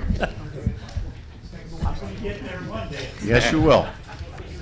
Next time. Next public comment. Mr. Knapp? Is that correct? Did I pronounce that correct that time? K-N-A-P-P. K is silent in NAP. Okay. I wanted to mention I'm very excited to be a part of this meeting. This is the first Luzerne County Council meeting I've attended, and I expect to be present in many going forward. Everybody knows my position on this. I still have the shirt on my back after my divorce because I was properly represented.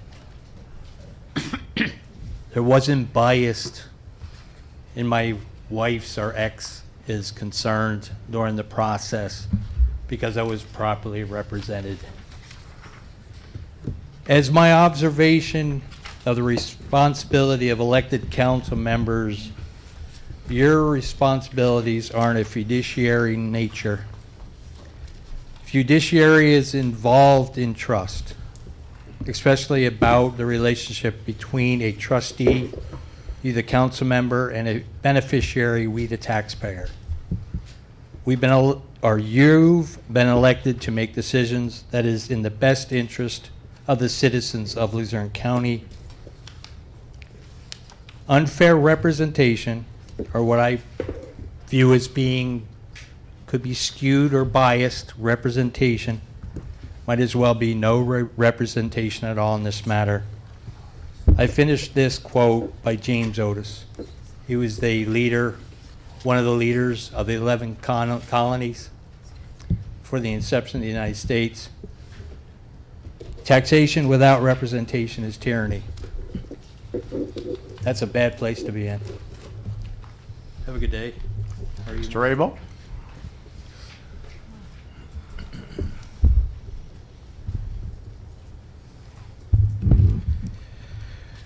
As far as this proposed ordinance for the independent, or the counsel for the county council, or the attorney for county council legal representation. I respectfully disagree with the Mr. Cross and with what Mr. Morelli said, because, and I respectfully disagree with them.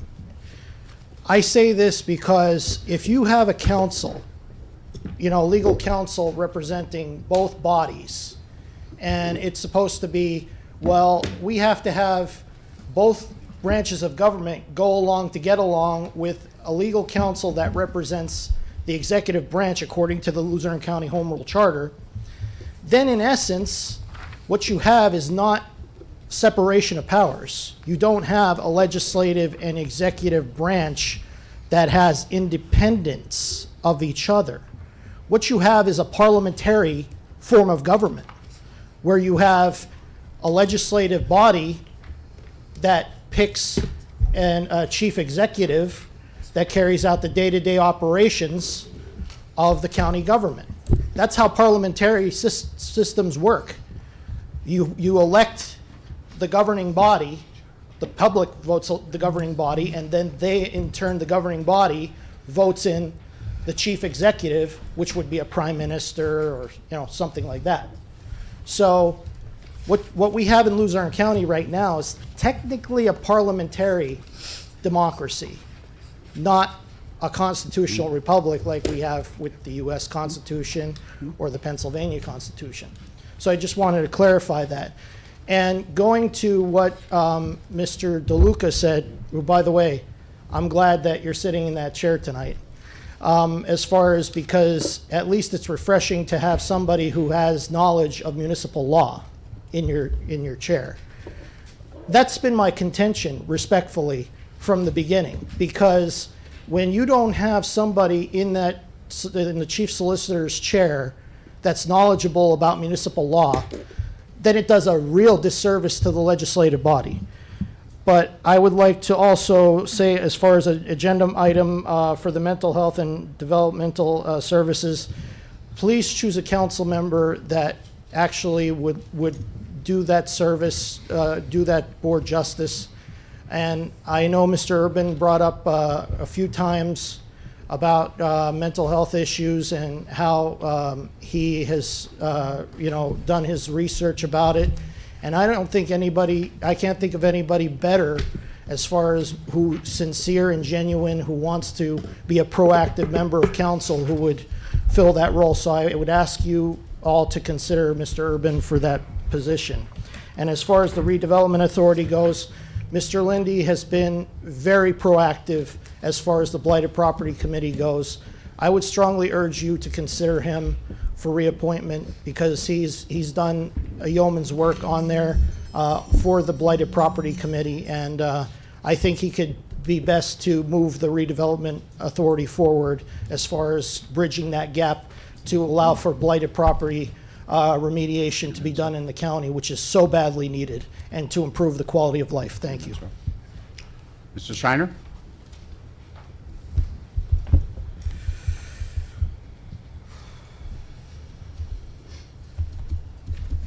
Well, first I'd like to thank Mr. DeLuca.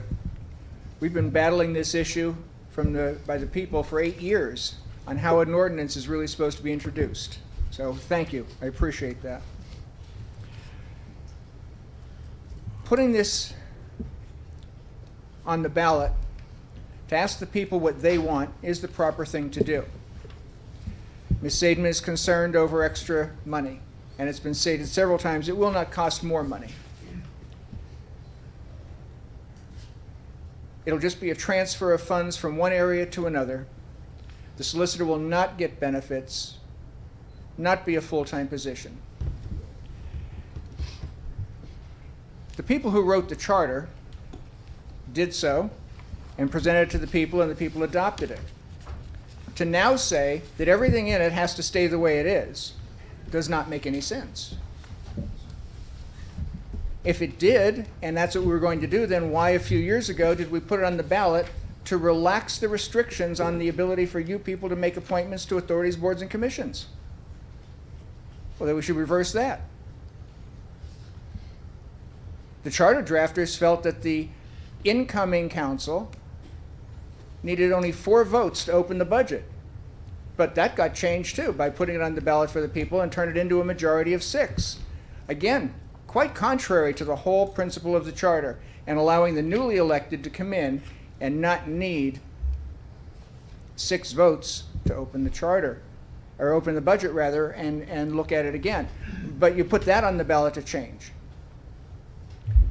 This is one more thing that needs to be there.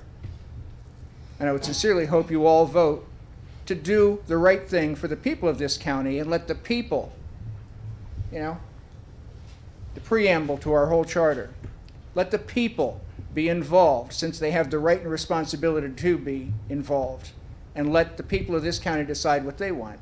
Thank you. Anyone else? Right now? Yeah, I said to myself after last meeting I wasn't going to get up. Joe McCabe from Exeter. Well, I worked for RCA Corporation. I'll give you an example of what this council reminds me of. The local president and them all used to do stuff, and the troops didn't like what was going on. We went to Bill Bywater in Washington. He came in, he said, you got to do it this way. The troops didn't do it. He came in, he changed it. Well, that's what's happening here. The people want satisfaction, you guys don't want it. So last week I was at the meeting, I brought up a question, and every one of these council members was there. Your ears are pretty good, I'm sure, but I asked a question. Where do you get the $2 million for the windows?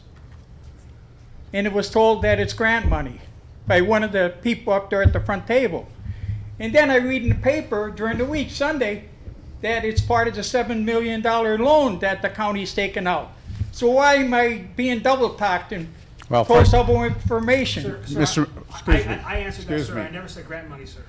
Mr. Could anybody sitting here say that they heard grant money? Excuse me, Mr. McCabe. What? I believe the answer was it was part of the bond money that was set aside for energy savings projects. But grant money, the grant word was used. No, it wasn't. No, it wasn't. But it is bond money that has been set aside for energy savings Okay, well, I'm here projects. then, where are we getting the money to pay this Well, first of all, $7 million? that's not part of the agenda. Your public comment now is on the agenda items. It's not grant money. It's bond money that's been set aside for energy. Yeah, but we're savings. paying the loan on it, the people. It is part of the bonds, The correct. $7 million loan, right? It's a bond. Oh, you guys are tough. Mr. Newman, you had your hand up? I brought up the Constitution of the United States a little bit ago, and somebody else came up and he said, we the people, okay? Well, we the people elected you, the people. So we have given you the voice. Now, I'm not fighting the resolution, okay? I'm fighting the process. I'm fighting the process. And Article 5 of the Constitution says the Congress will introduce the amendment as necessary. And that's what you're doing. You're amending the charter. And so far, everything appears to be in order. You're having your public debate. But don't forget, when you amend the Constitution, you go out to the entire country. In your case, you're going out to, if this body agrees that your charter needs to be amended. And that's the decision. That's what's here right now. We the people have said to you the people, you are our representatives, you are our Congress. You do what you as a body were elected to do. So yes, we the people, yeah, we're the people.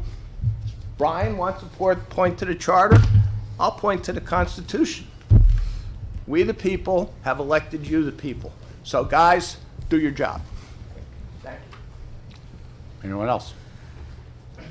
Mr. Ola?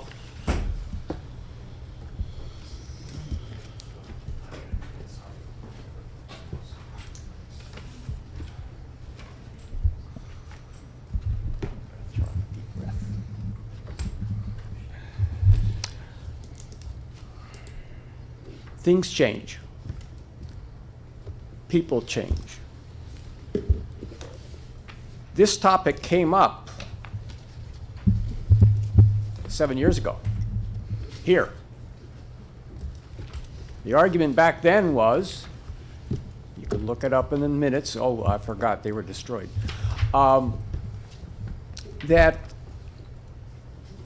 it's too early. 2 years of experience with the charter was not sufficient. Let's wait some more. How much longer we have to wait? A bunch of things concern me.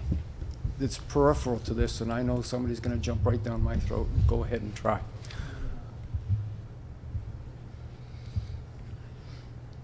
Funny how government is different from successful businesses, and why GASB 34 and the spirit of it in 1998 was established, and we've thumbed our nose at it.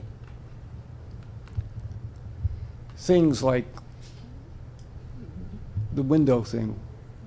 You know, did anybody do a financial analysis on the windows and the alternatives?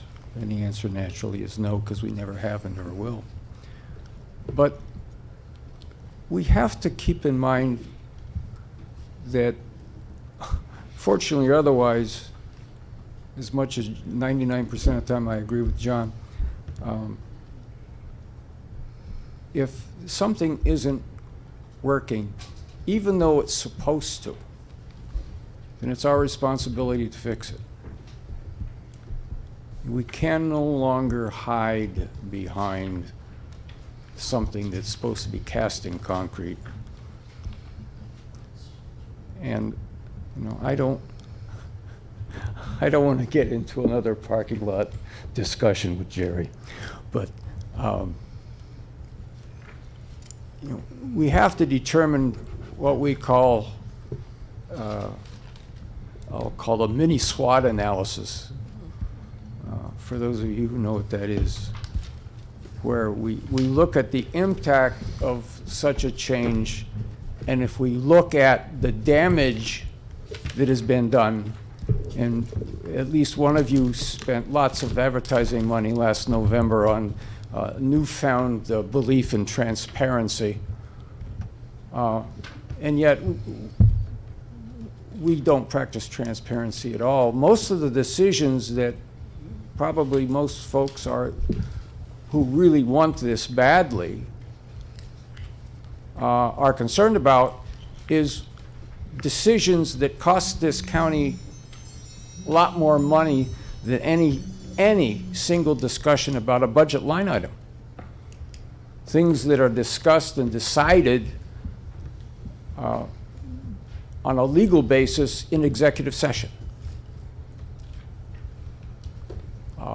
Payoffs, settlements, ADP, capital, and the influences and the bullying that goes along with those discussions.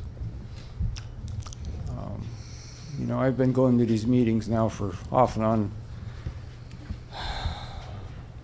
for 20 years, and I have yet to hear what we call on major projects an analysis or an evaluation of alternatives when it comes to spending big money or major projects or capital. This idea that bond money is untouchable is ludicrous. Should I spell that?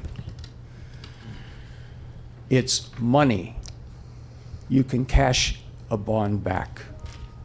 You don't have to spend what's on a line item in your paper budget for capital. Mr. Olaf, Yes. if you could summarize your thoughts and finish up, please. Okay. So just because you decided at one point in time to spend something, remember one thing, and keep this in your mind, please. Every day we're all supposed to get smarter, and every day new ideas come forward. and always be open to consider them. And don't be afraid to change. Thank you. Anyone else? Yes. Mr. Manta? Yes, I did have a comment on this situation.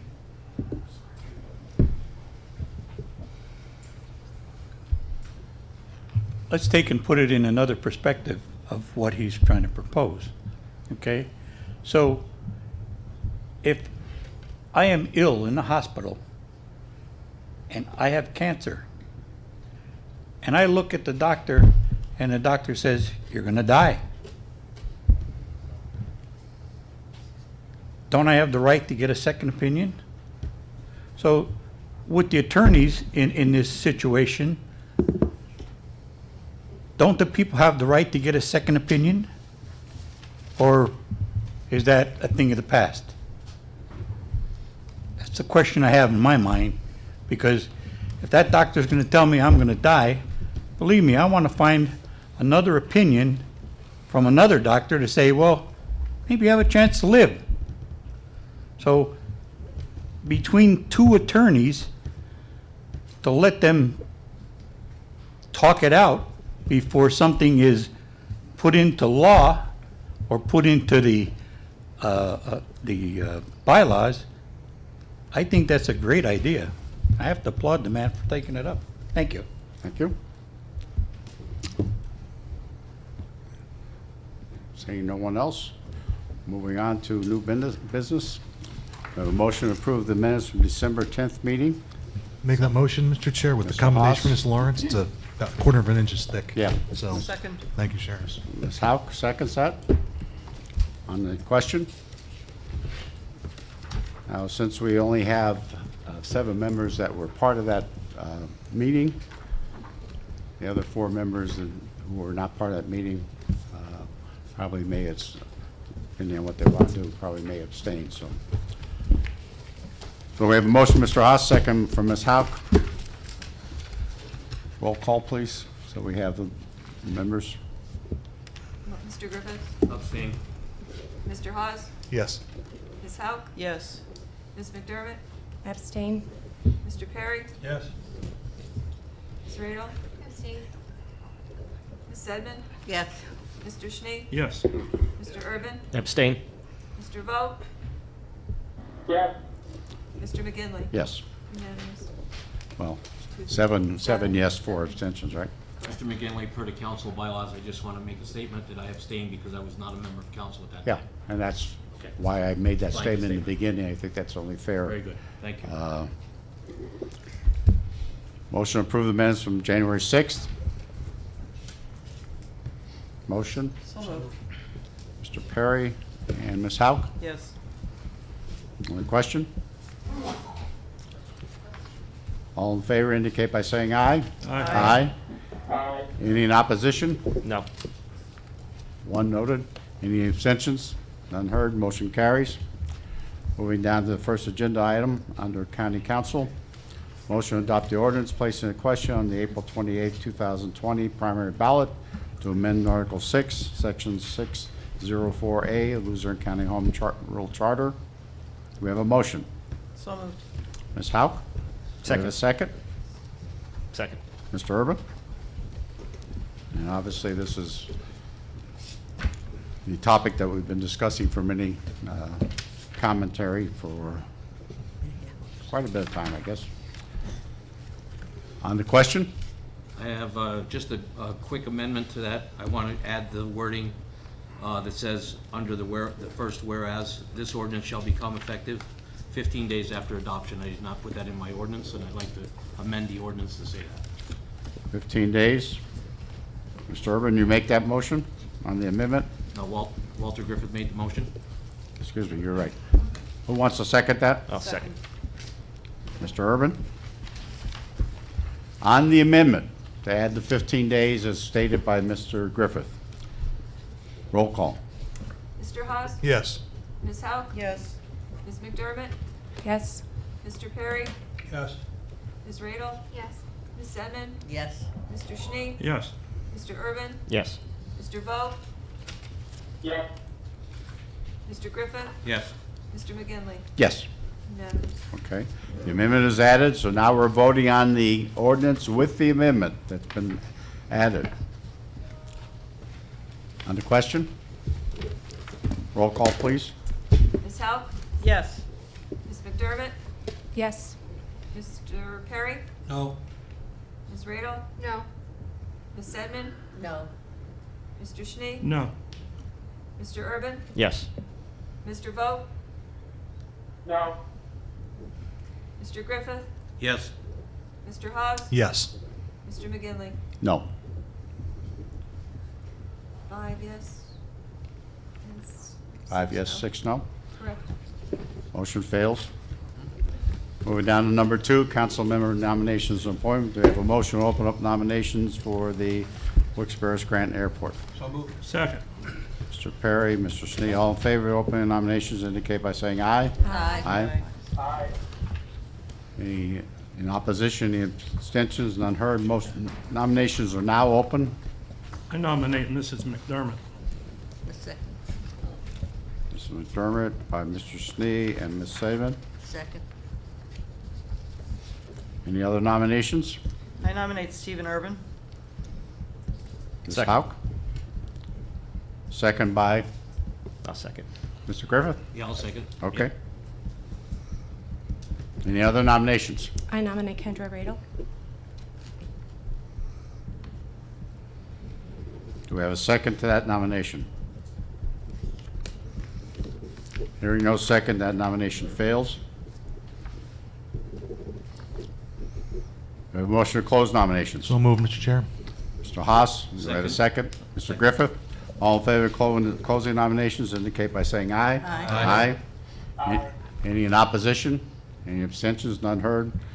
Motion carries. So now we have 2 people, Ms. McDermott, Mr. Urban. We'll have roll call. Please indicate the candidate that you are supporting. Ms. Lawrence? Ms. McDermott? Miss McDermott. Mr. Perry? McDermott? Ms. Radel? Miss McDermott. Ms. Sedman? McDermott. Mr. Schnee? Mrs. McDermott. Mr. Urban? Urban? Mr. Vogt? McDermott. Mr. Griffith? Urban? Mr. Hawes? Mr. Urban. Ms. Howe? Urban. Mr. McGinley? Ms. McDermott? 4 for Urban, 7 for McDermott. Thank you. We need a resolution for that? Motion for a resolution for that? For the appointment? Nomination? Yeah. We now need a motion for the resolution appointing Ms. McDermott to the airport. So moved. Mr. Perry and Ms. Seidman. Yeah. Roll call, please. Mr. Perry? Yes. Ms. Radel? Yes. Ms. Sedman? Yes. Mr. Schnee? Yes. Mr. Urban? Yes. Mr. Vogt? Yes. Mr. Griffith? Yes. Mr. Hawes? Yes. Ms. Howe? Yes. Ms. McDermott? Yes. Mr. McGinley? Yes. Unanimous. Thank you. Motion to open up nominations for retirement board. So moved. Mr. Griffith and Second. Mr. Urban. I nominate Kendra Radel. Second.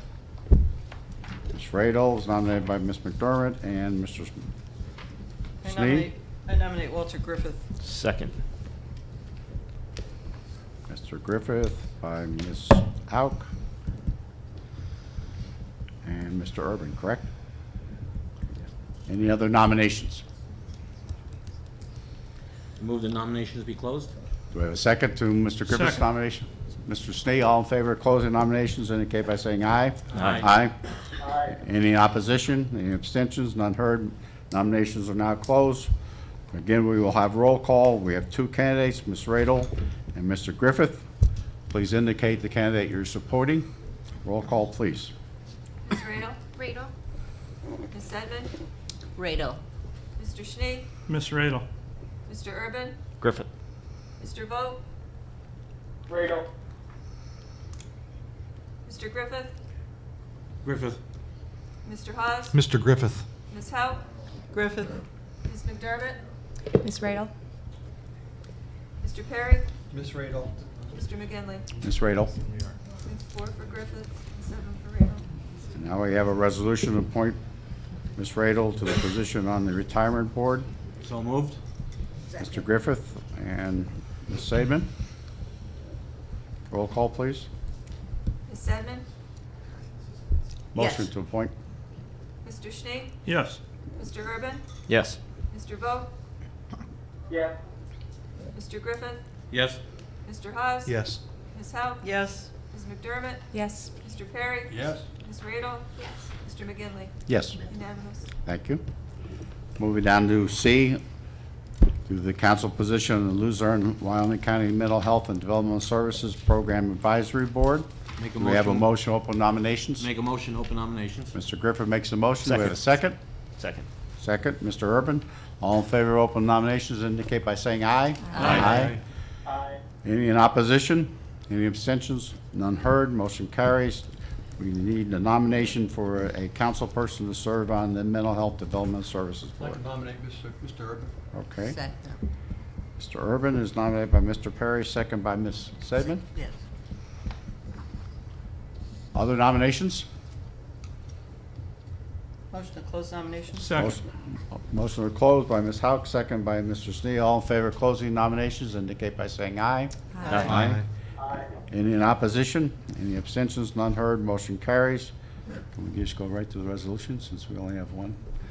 Since we only have one candidate, we're going to go right to the resolution to appoint Mr. Urban to the Mental Health Development Services Board. Roll call, please. If you vote yes, Mr. Urban is appointed to that board. Mr. Schnee. Yes. Mr. Urban. Yes. Mr. Vogt. Yes.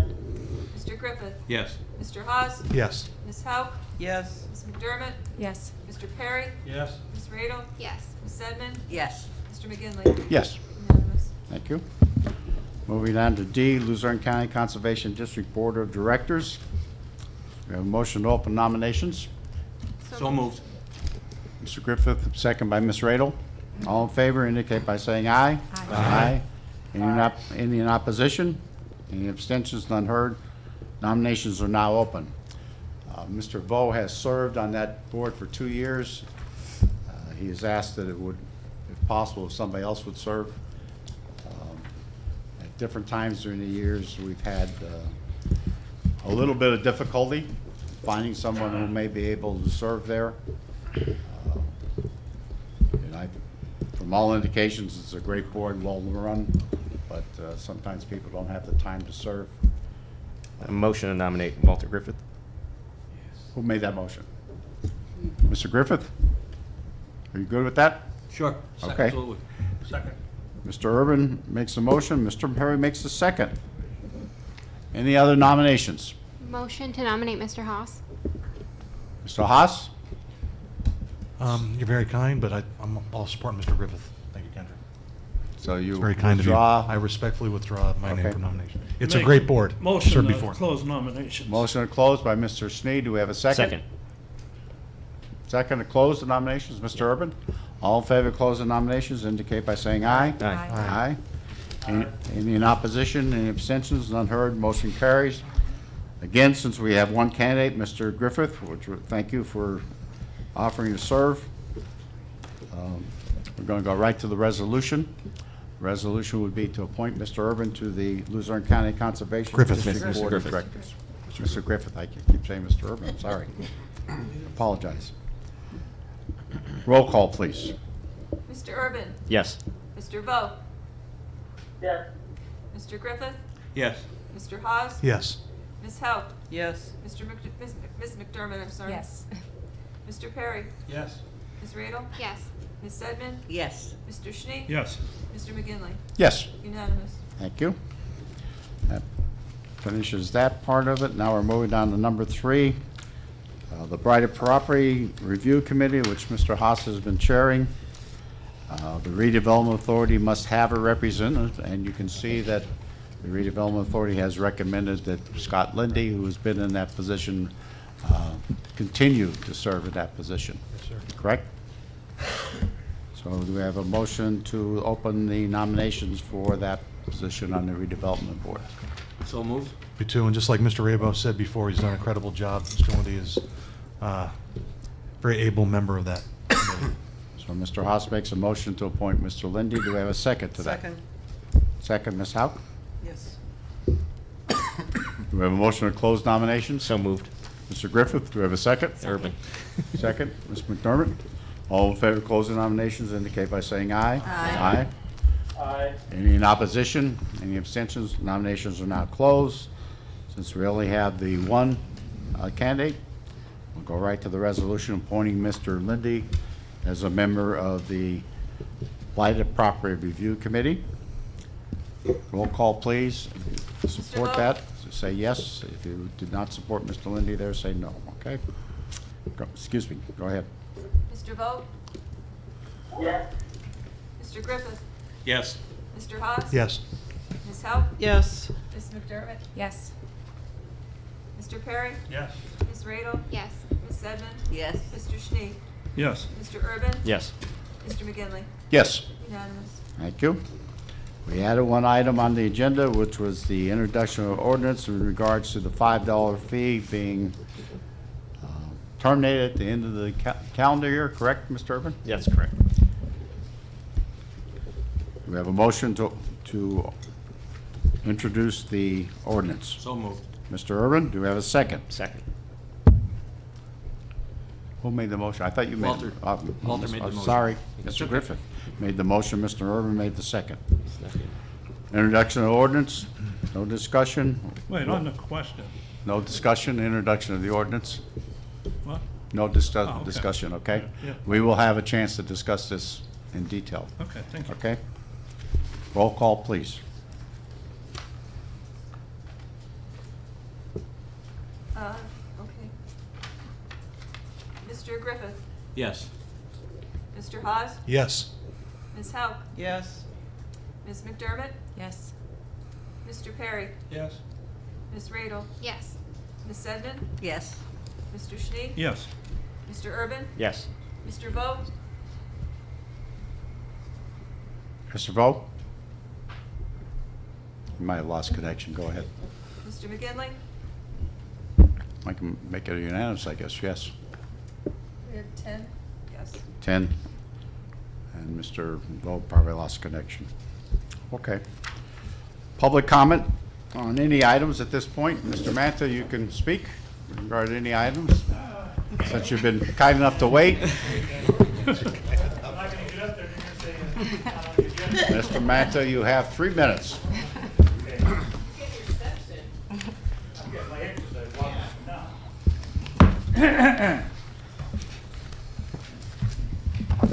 Okay.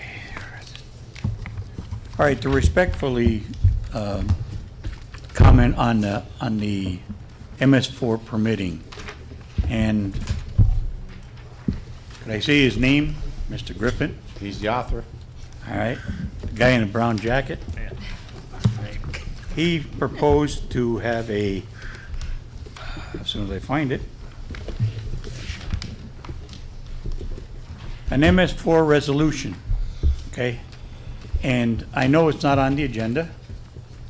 It's not on the agenda, but I believe everybody has a copy, Mr. Everybody Mantha. has a copy, correct? Okay. In this resolution, if we all stick together with what he put on this paper, I think we can fight that quote-unquote word that I can't say it.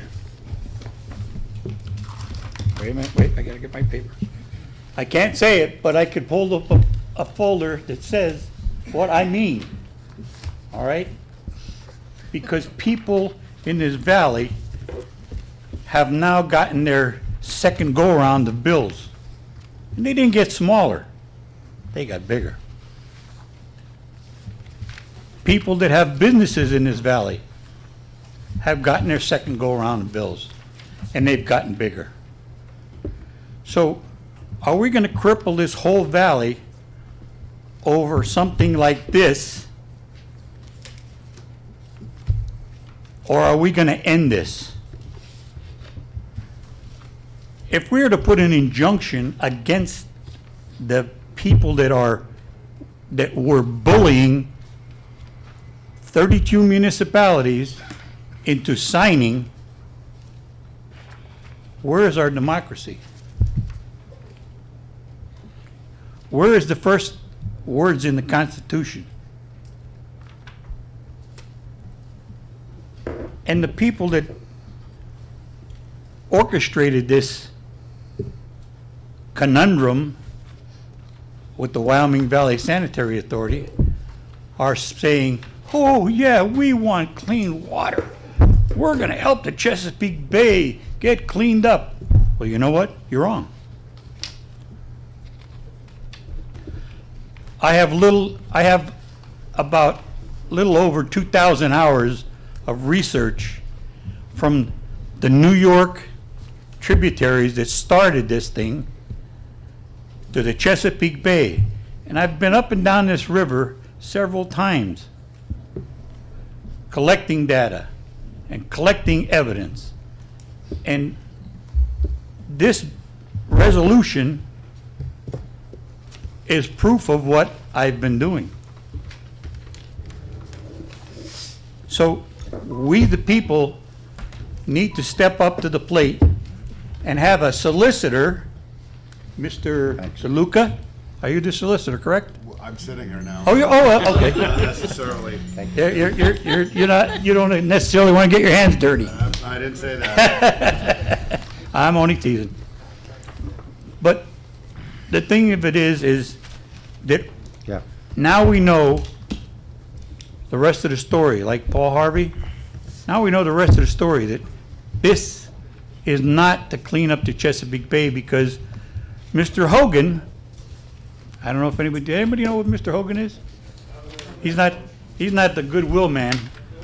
He's not the goodwill man that said, we're going to fight this so that Maryland doesn't have to pay this.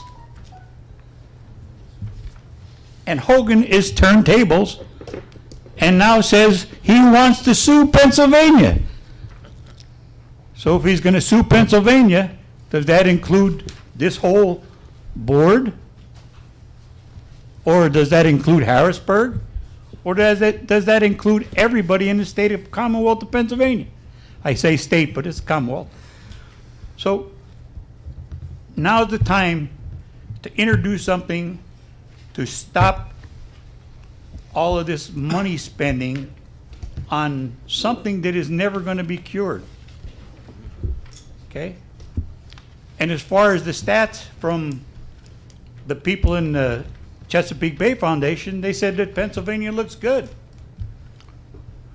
But let me ask this one question, and my colleague in the back there, Mr. Stash, brought the question up. Where is the beginning of your commutations of how much sediment, how much phosphorus, and how much nitrogen is coming down our river to the Chesapeake Bay?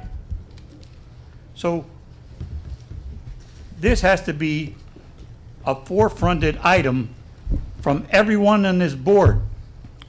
And this has to be united for everyone on this board. If you read this, you can't say no to it. Because Mr. Manta, could you summarize and finish up, yes, sir. please? If you say no to this, you say no to the public. And this is what the public wants. Thank you. Thank you. Thank you for being patient, Mr. Manta. Oh, I have patience. 35 years in the Army. I have patience. Okay. Mr. Shiner?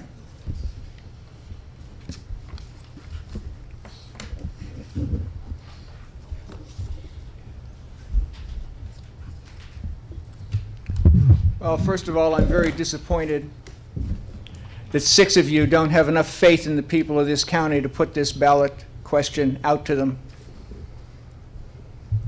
I hope the public remembers that in coming elections. And just in case they forget, I will be here to remind them how the 6 of you voted.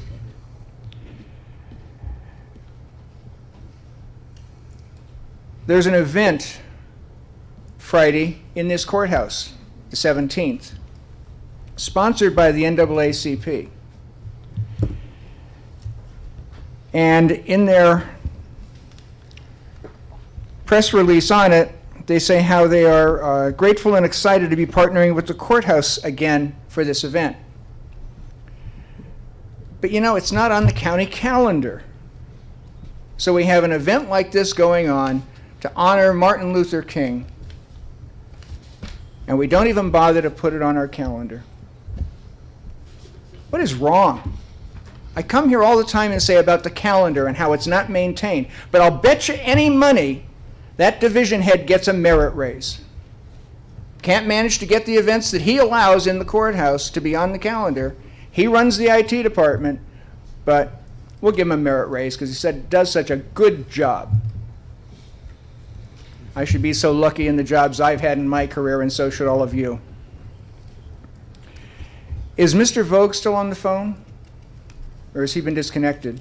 He was disconnected. I think he's trying to get on. There's blinking lights here. Oh, because I believe that if he doesn't maintain the connection throughout the meeting, his votes are wiped out.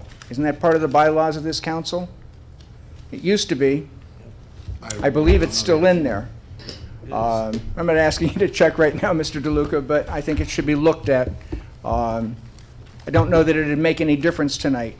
But I think it should be looked at, and if any of his votes were a deciding vote, I think the proper action needs to be taken. Mr. DeLuca is researching it.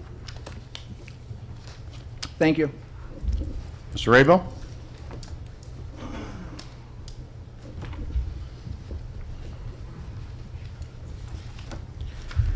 First of all, on the work session agenda for the RACB grant, I would like to voice my strong support for the RACB grant for the Lehigh Valley Hospital, which includes Hazleton. They have just finished up their emergency room expansion, which is was direly needed, as how little space they had available to work with in terms of how much waiting, how much space for the waiting room. And I think that this should be supported wholeheartedly and strongly. I would like to bring up, as far as what Mr. Menti, to follow up on his comment with the MS4. Manta, excuse me, sorry, sir, Manta. 2013, I've been dealing with this MS4 stuff that was kicked down by the state to the municipalities. It was kicked down to Hazleton. So I know how this works. The state wanted to kick it down to the municipalities because they did not want to increase any line items in the budget for taxation for their responsibility under the Pennsylvania Constitution. And if you look, I think it's under Article 1. I don't know if it's in the 20s. I don't have the Pennsylvania Constitution in front of me. But if you look at the last sentence under Article 1, for natural resources, the last sentence, it says the Commonwealth shall be responsible for the maintaining and preservation of waterways and streams for the perpetuity for the people and for their generations thereafter. So that tells you right there who's responsible for the stormwater management. And that goes into why Mr. Hogan, the governor, I should say, Mr. Hogan of Maryland, is asking his attorney general to sue the Commonwealth. Because the fact of the matter is, he knows that it's the Commonwealth's responsibility.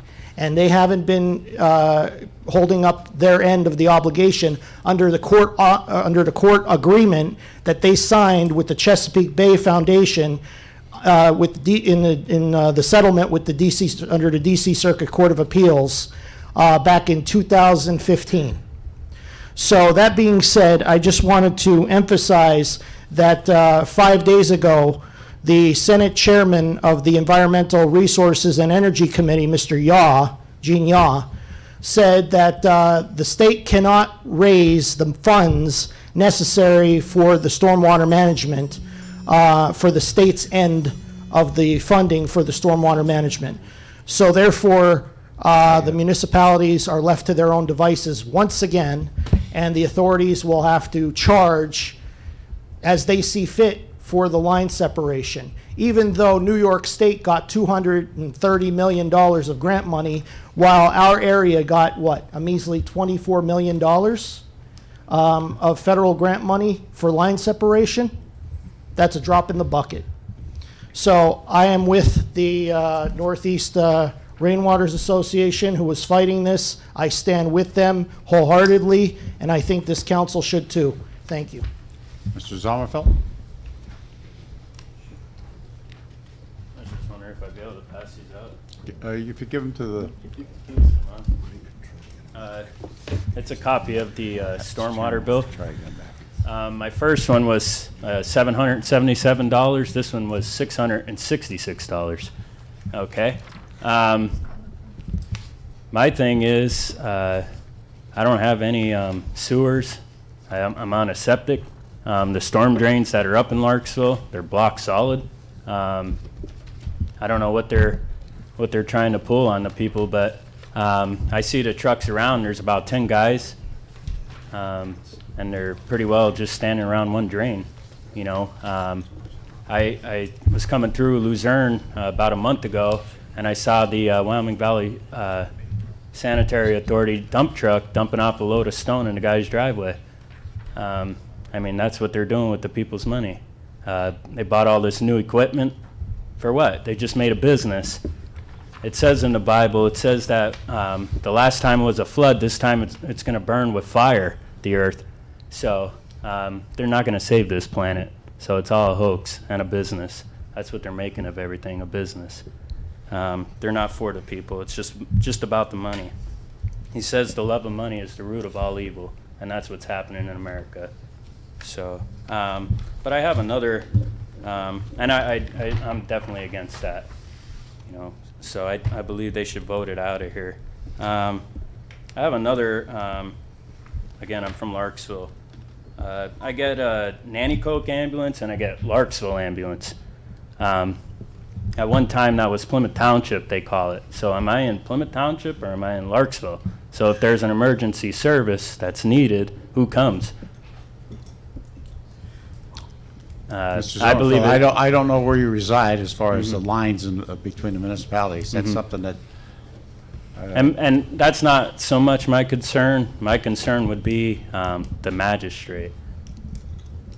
You know, Well, I would like to find I out. would suggest that you should call the magistrate's office and give him your address and let him tell you exactly how that works.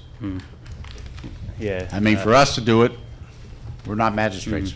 Well, that's what I'm not figuring out. You know, why are they sending me, you know, Plymouth Township, you know, Nanticoke ambulance, and then I'm getting Larksville? I don't think the magistrate. I don't agree with the man. I Bowe, you're believe he's back on? corrupt. Thanks. And it was brought up in the paper, you know, about how a lot of these local magistrates got the job and they didn't even belong in the position. They weren't even qualified. But nepotism at its greatest. So I believe Judge Barilla, and I will say it, he is corrupt. He's biased. He's not for the people. Excuse me, Mr. Sommerfeld, please. Well, I'm just saying, public, they need to know. Thank you. Thank you. Anyone else? Mr. Newman?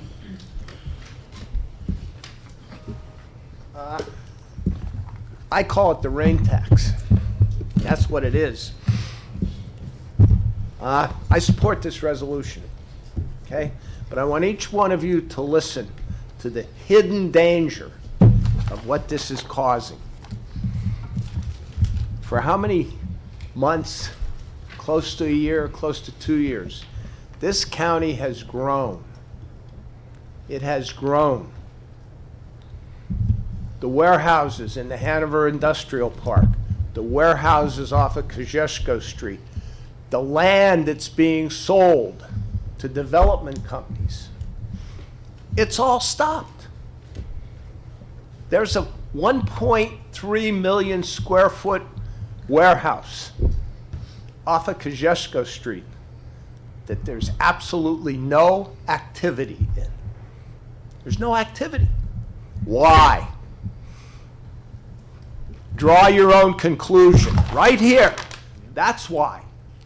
Because people don't want to pay, like this gentleman, this poor gentleman, $600 and some dollars. What about what the rain tax will be on the 1.3 million square foot warehouse? Think about it. I lived down there. There was activity all over the place.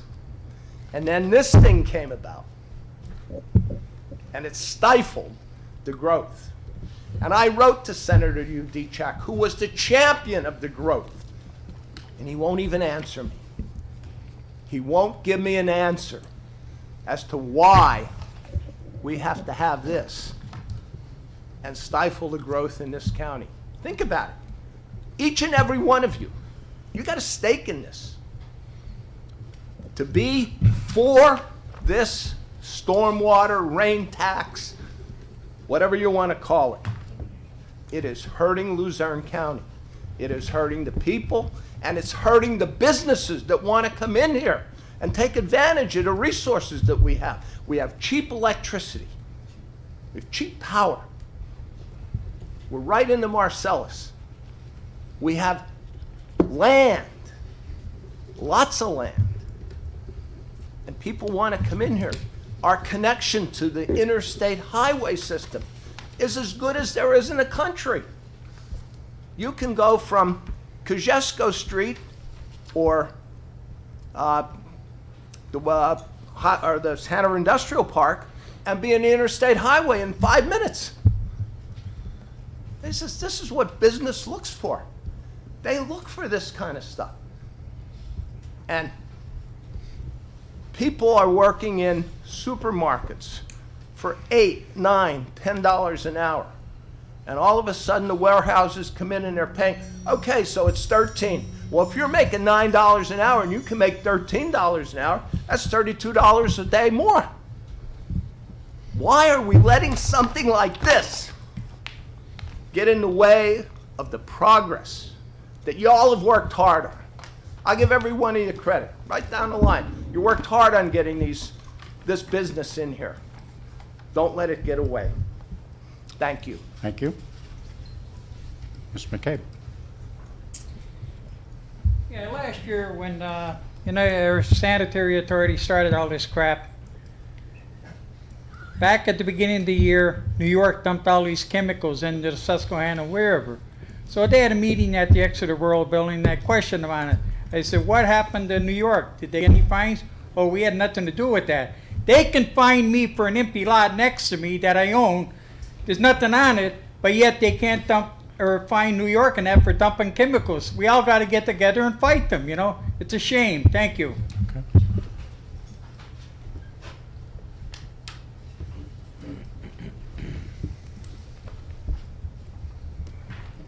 Jason Carr, Saylorsburg, Pennsylvania. When the businesses decide to come in and occupy that 1.3 million square foot warehouse, what's going to happen? The owners, or excuse me, the occupants are going to march in and ask for a tax break from Luzerne County. Of course they are. Oh, Exactly. wait a minute, wait a and minute. they're going to grant Let it. Mr. Carr has and, the you're- podium. and they're going to grant it. There's a culture and a history of corruption in Luzerne County, as we are all aware of. It's deep-rooted, deep-seated, and some of you are keepers of that corruption. Recently, I've been reading in the newspapers about Mr. Norm Gavlik and Mr. Dan Hughes that alluded to many facets of the corruption that Luzerne County finds itself in. And I'm requesting today from Luzerne County Council to publicly, if they wish to do so, come in and speak about the corruption that is prevalent, that they have witnessed and they have determined to talk about in front of council, and for the public to be made aware of what actually goes on within the government. I think it's an important matter that myself as an investor in the county needs to be aware of going forward. Lastly, I'd like to thank Mr. DeLuca for being here today and exemplifying his expertise of the municipal law. For someone like me who's not that smart, it was a pleasure listening to you, and I learned a couple items today that you made me aware of. I greatly appreciate it. Mr. Knapp? Of course, this wrap-up is in regards to what didn't pass, which has been appropriate for a solicitor for you sitting Luzerne County Council members.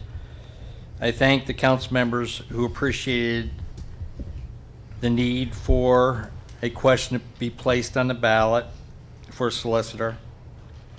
Those who felt the need for a solicitor for fair and unbiased decisions. As for the council members who didn't feel the need for a solicitor, I must state my dissatisfaction in having a solicitor who represents both branches of government. We, the voters, placed you in office to make the best decisions that is best for the taxpayers. The way you voted suggests you don't care if your hands are tied, and the end result is the taxpayer loses more of their hard-earned money in taxation without proper representation. And that's my conclusion with regards to proper or fair representation for a solicitor. Now I'm going off script in respect to the rain tax. A few months back in Nanticoke, I had a neighbor who was an out-of-state landlord, a absentee landlord, they call them. I'm not going to say that all properties that are rented out are due to delinquent or out-of-state landlords, but the fact of the matter is, I feel strongly that there should be stiffer laws enacted to rein in out-of-state landlords or absentee landlords to police their tenants. Because in this one particular instance, the out-of-state landlord had a tenant who felt it was okay to just take their rubbish out and throw it over their second floor banister, and it started to just pile up. And this is why I started getting into the public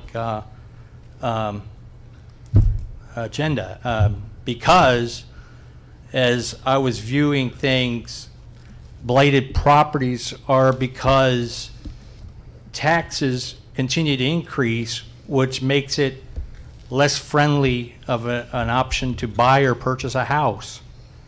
And so with the taxes being increased, along with a neighbor like this moving into my neighborhood, reducing the property value of my house, so I'm losing both ways. And so what I'm trying to explain here is that I'm putting my neck out on a chopping block. I know this because it is a situation that we all have to face. It's a filth problem. We have to rein in and have out-of-state landlords or absentee landlords police their tenants more as to how they're handling their trash and garbage. And those people that feel it's okay to live that kind of a lifestyle of filth like that, they're the ones more privy to going down the highway throwing trash out the window. And the fact of the matter is, when Wyoming Valley Sanitary enacted the rain tax, the first thing they did was go out and invest in trucks that vacuum out the storm drains. And I see them frequently on my street, almost weekly, vacuuming out the trash that accumulates in the storm drains. So I think that this is something that all municipalities, cities, and townships have to work on individually as well as county-wise.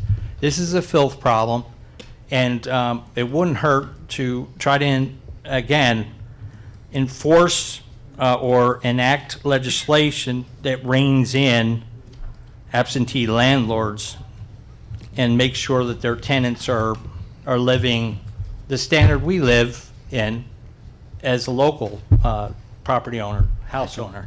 Thanks for your time. Thank you. I saw a hand in the back. I don't know the gentleman there. Okay.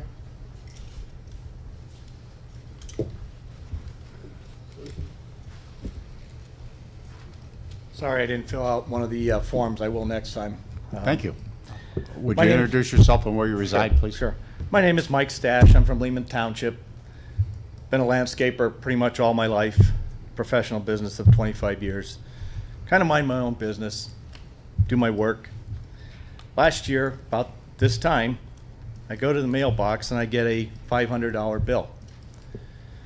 Now, I live out in the country, okay? The nearest storm drain to my house is literally miles away. The water on my property is delivered from the road, my township road. I shed no water, I collect water. I knew this was coming. I heard the rumors, but I got the bill. So I go to our senator and go to our representatives, make them aware of it. Like everybody, we're kind of blindsided by this whole thing. So here we are today, a year later, and we have an opportunity here to put this to rest. And I'm thankful that Walter Griffith, introduces a resolution like this, because we've gone through this, we've done our research for a better part of a year. The science behind this is very sketchy, to say the least. I mean, just to give you an example, the Chesapeake Bay Foundation encourages us to plant trees along streams, yet they say that leaves are a source of sediment.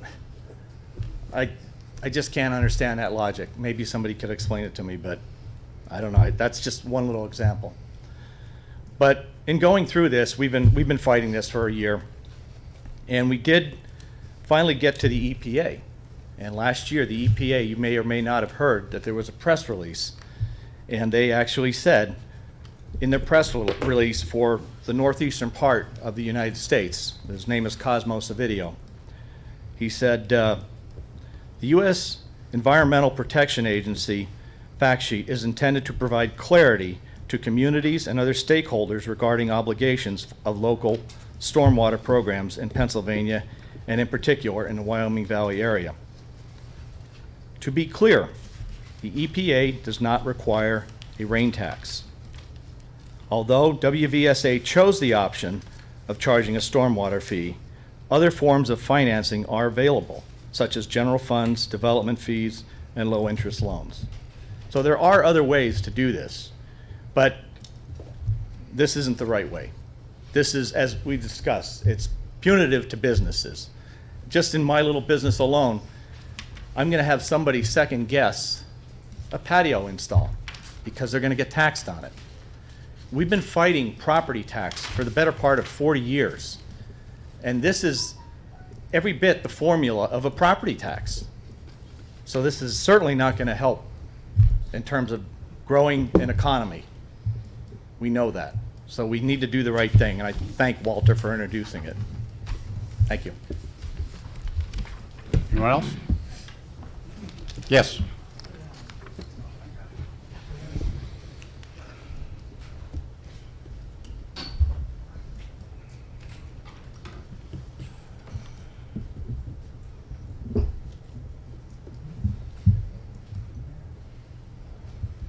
All this talk about the rain tax, which is what it is, reminds me of something that's near and dear to my heart. And maybe a few people from Hazleton area may be somewhat familiar with this story. Once upon a time, in the spring of 1972, there was an engineer working at a Reading from Hazleton who has probably become the county's most accomplished engineer in the history of the county. Aside from providing water and sewage treatment and all kinds of cleanup throughout the world, generally in the Middle and the Far East for the last 25 years, before he died, on your and my tax money, has paid for his projects for the last at least 15 years. Thank you, Hillary. through State Department funds. He cleaned up the Danube River, which was considered by the UN one of the crummiest rivers on the planet. He came back after 15 years to visit his in-laws next to the Jack Palan's place. And so I contacted him. We got talking.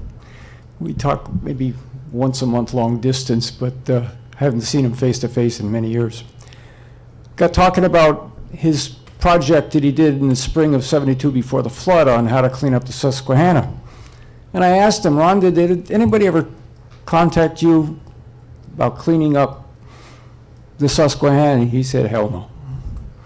I says, why not, money? He said, no, not money. He says, Pennsylvania, and specifically Northeast Pennsylvania, has lost two things, and we won't see that river get cleaned up in our lifetime. I said, why not? He says, Pennsylvania and NEPA have lost their will and lost their courage, and it won't return in our lifetime. Think about that. That's heavy. At this time, I was looking back on places I'd lived, primarily worked in the Northeast. They took care of this problem 35 years ago. They did it at the state level. Why? Makes more sense, much cheaper, and it corrals the appropriate engineering talent. Let's face it, we don't have a whole lot of engineering talent in this state, and certainly not in this area. Okay? First proposal that comes in, that's who gets the job around here. This has to be done at the state level or the federal level. We've got 78 fiefdoms in this county. There's no way in the world this is going to be successful nor affordable. Period. End of story. There's no ifs, ands, or buts about this. If you go to some of the New England states who did this 35 years ago, they not only took care of the sediment stuff, they took care of the chemical problem that we have not yet faced. For example, how much mercury and heavy metals are in the seafood that are supposedly endangered down in the Maryland area? We haven't addressed that at all, nor does this. I don't believe that the technical talent is here. When Ron went and cleaned up the Danube River through 4 countries in Europe, 2 years later, the UN came in and said they reclassified the Danube is now being called, quote unquote, a clean river. How come we are stuck letting local fiefdoms figure out how to take care of this problem instead of focusing on what we call in business best practices by best people?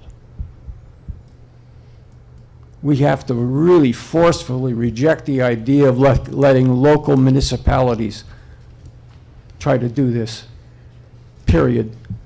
Plus the fact that you got to look at the bigger picture on how this snowballs and how it will affect this area so negatively in the next 10 to 20 years. We keep on complaining about good companies won't come here.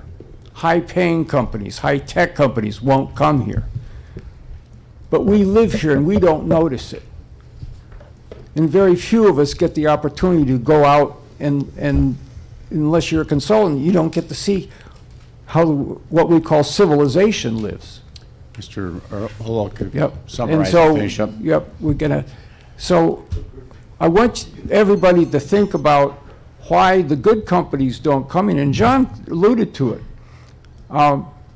You know, why would you come to a place where your net disposable income is half of any place else that competes with us? You know, the great companies, the distribution companies are going to come here. The great companies aren't unless we really support this no rain tax position. Thank you. Anyone else? Motion to adjourn? So moved. Second. Mr. Griffith, Mr. Perry, all in favor indicate by saying aye. Aye. We're going to take a short break for bathrooms. I'm sure everybody probably needs to go there. We have an executive session scheduled before we come back for the work session on collective bargaining. So we will be going to an executive session after we take that short break. You want us in executive session at 9 o'clock? Yeah, 9 o'clock would be good. That Okay. gives us 7 or 8 minutes. Very good, thank you.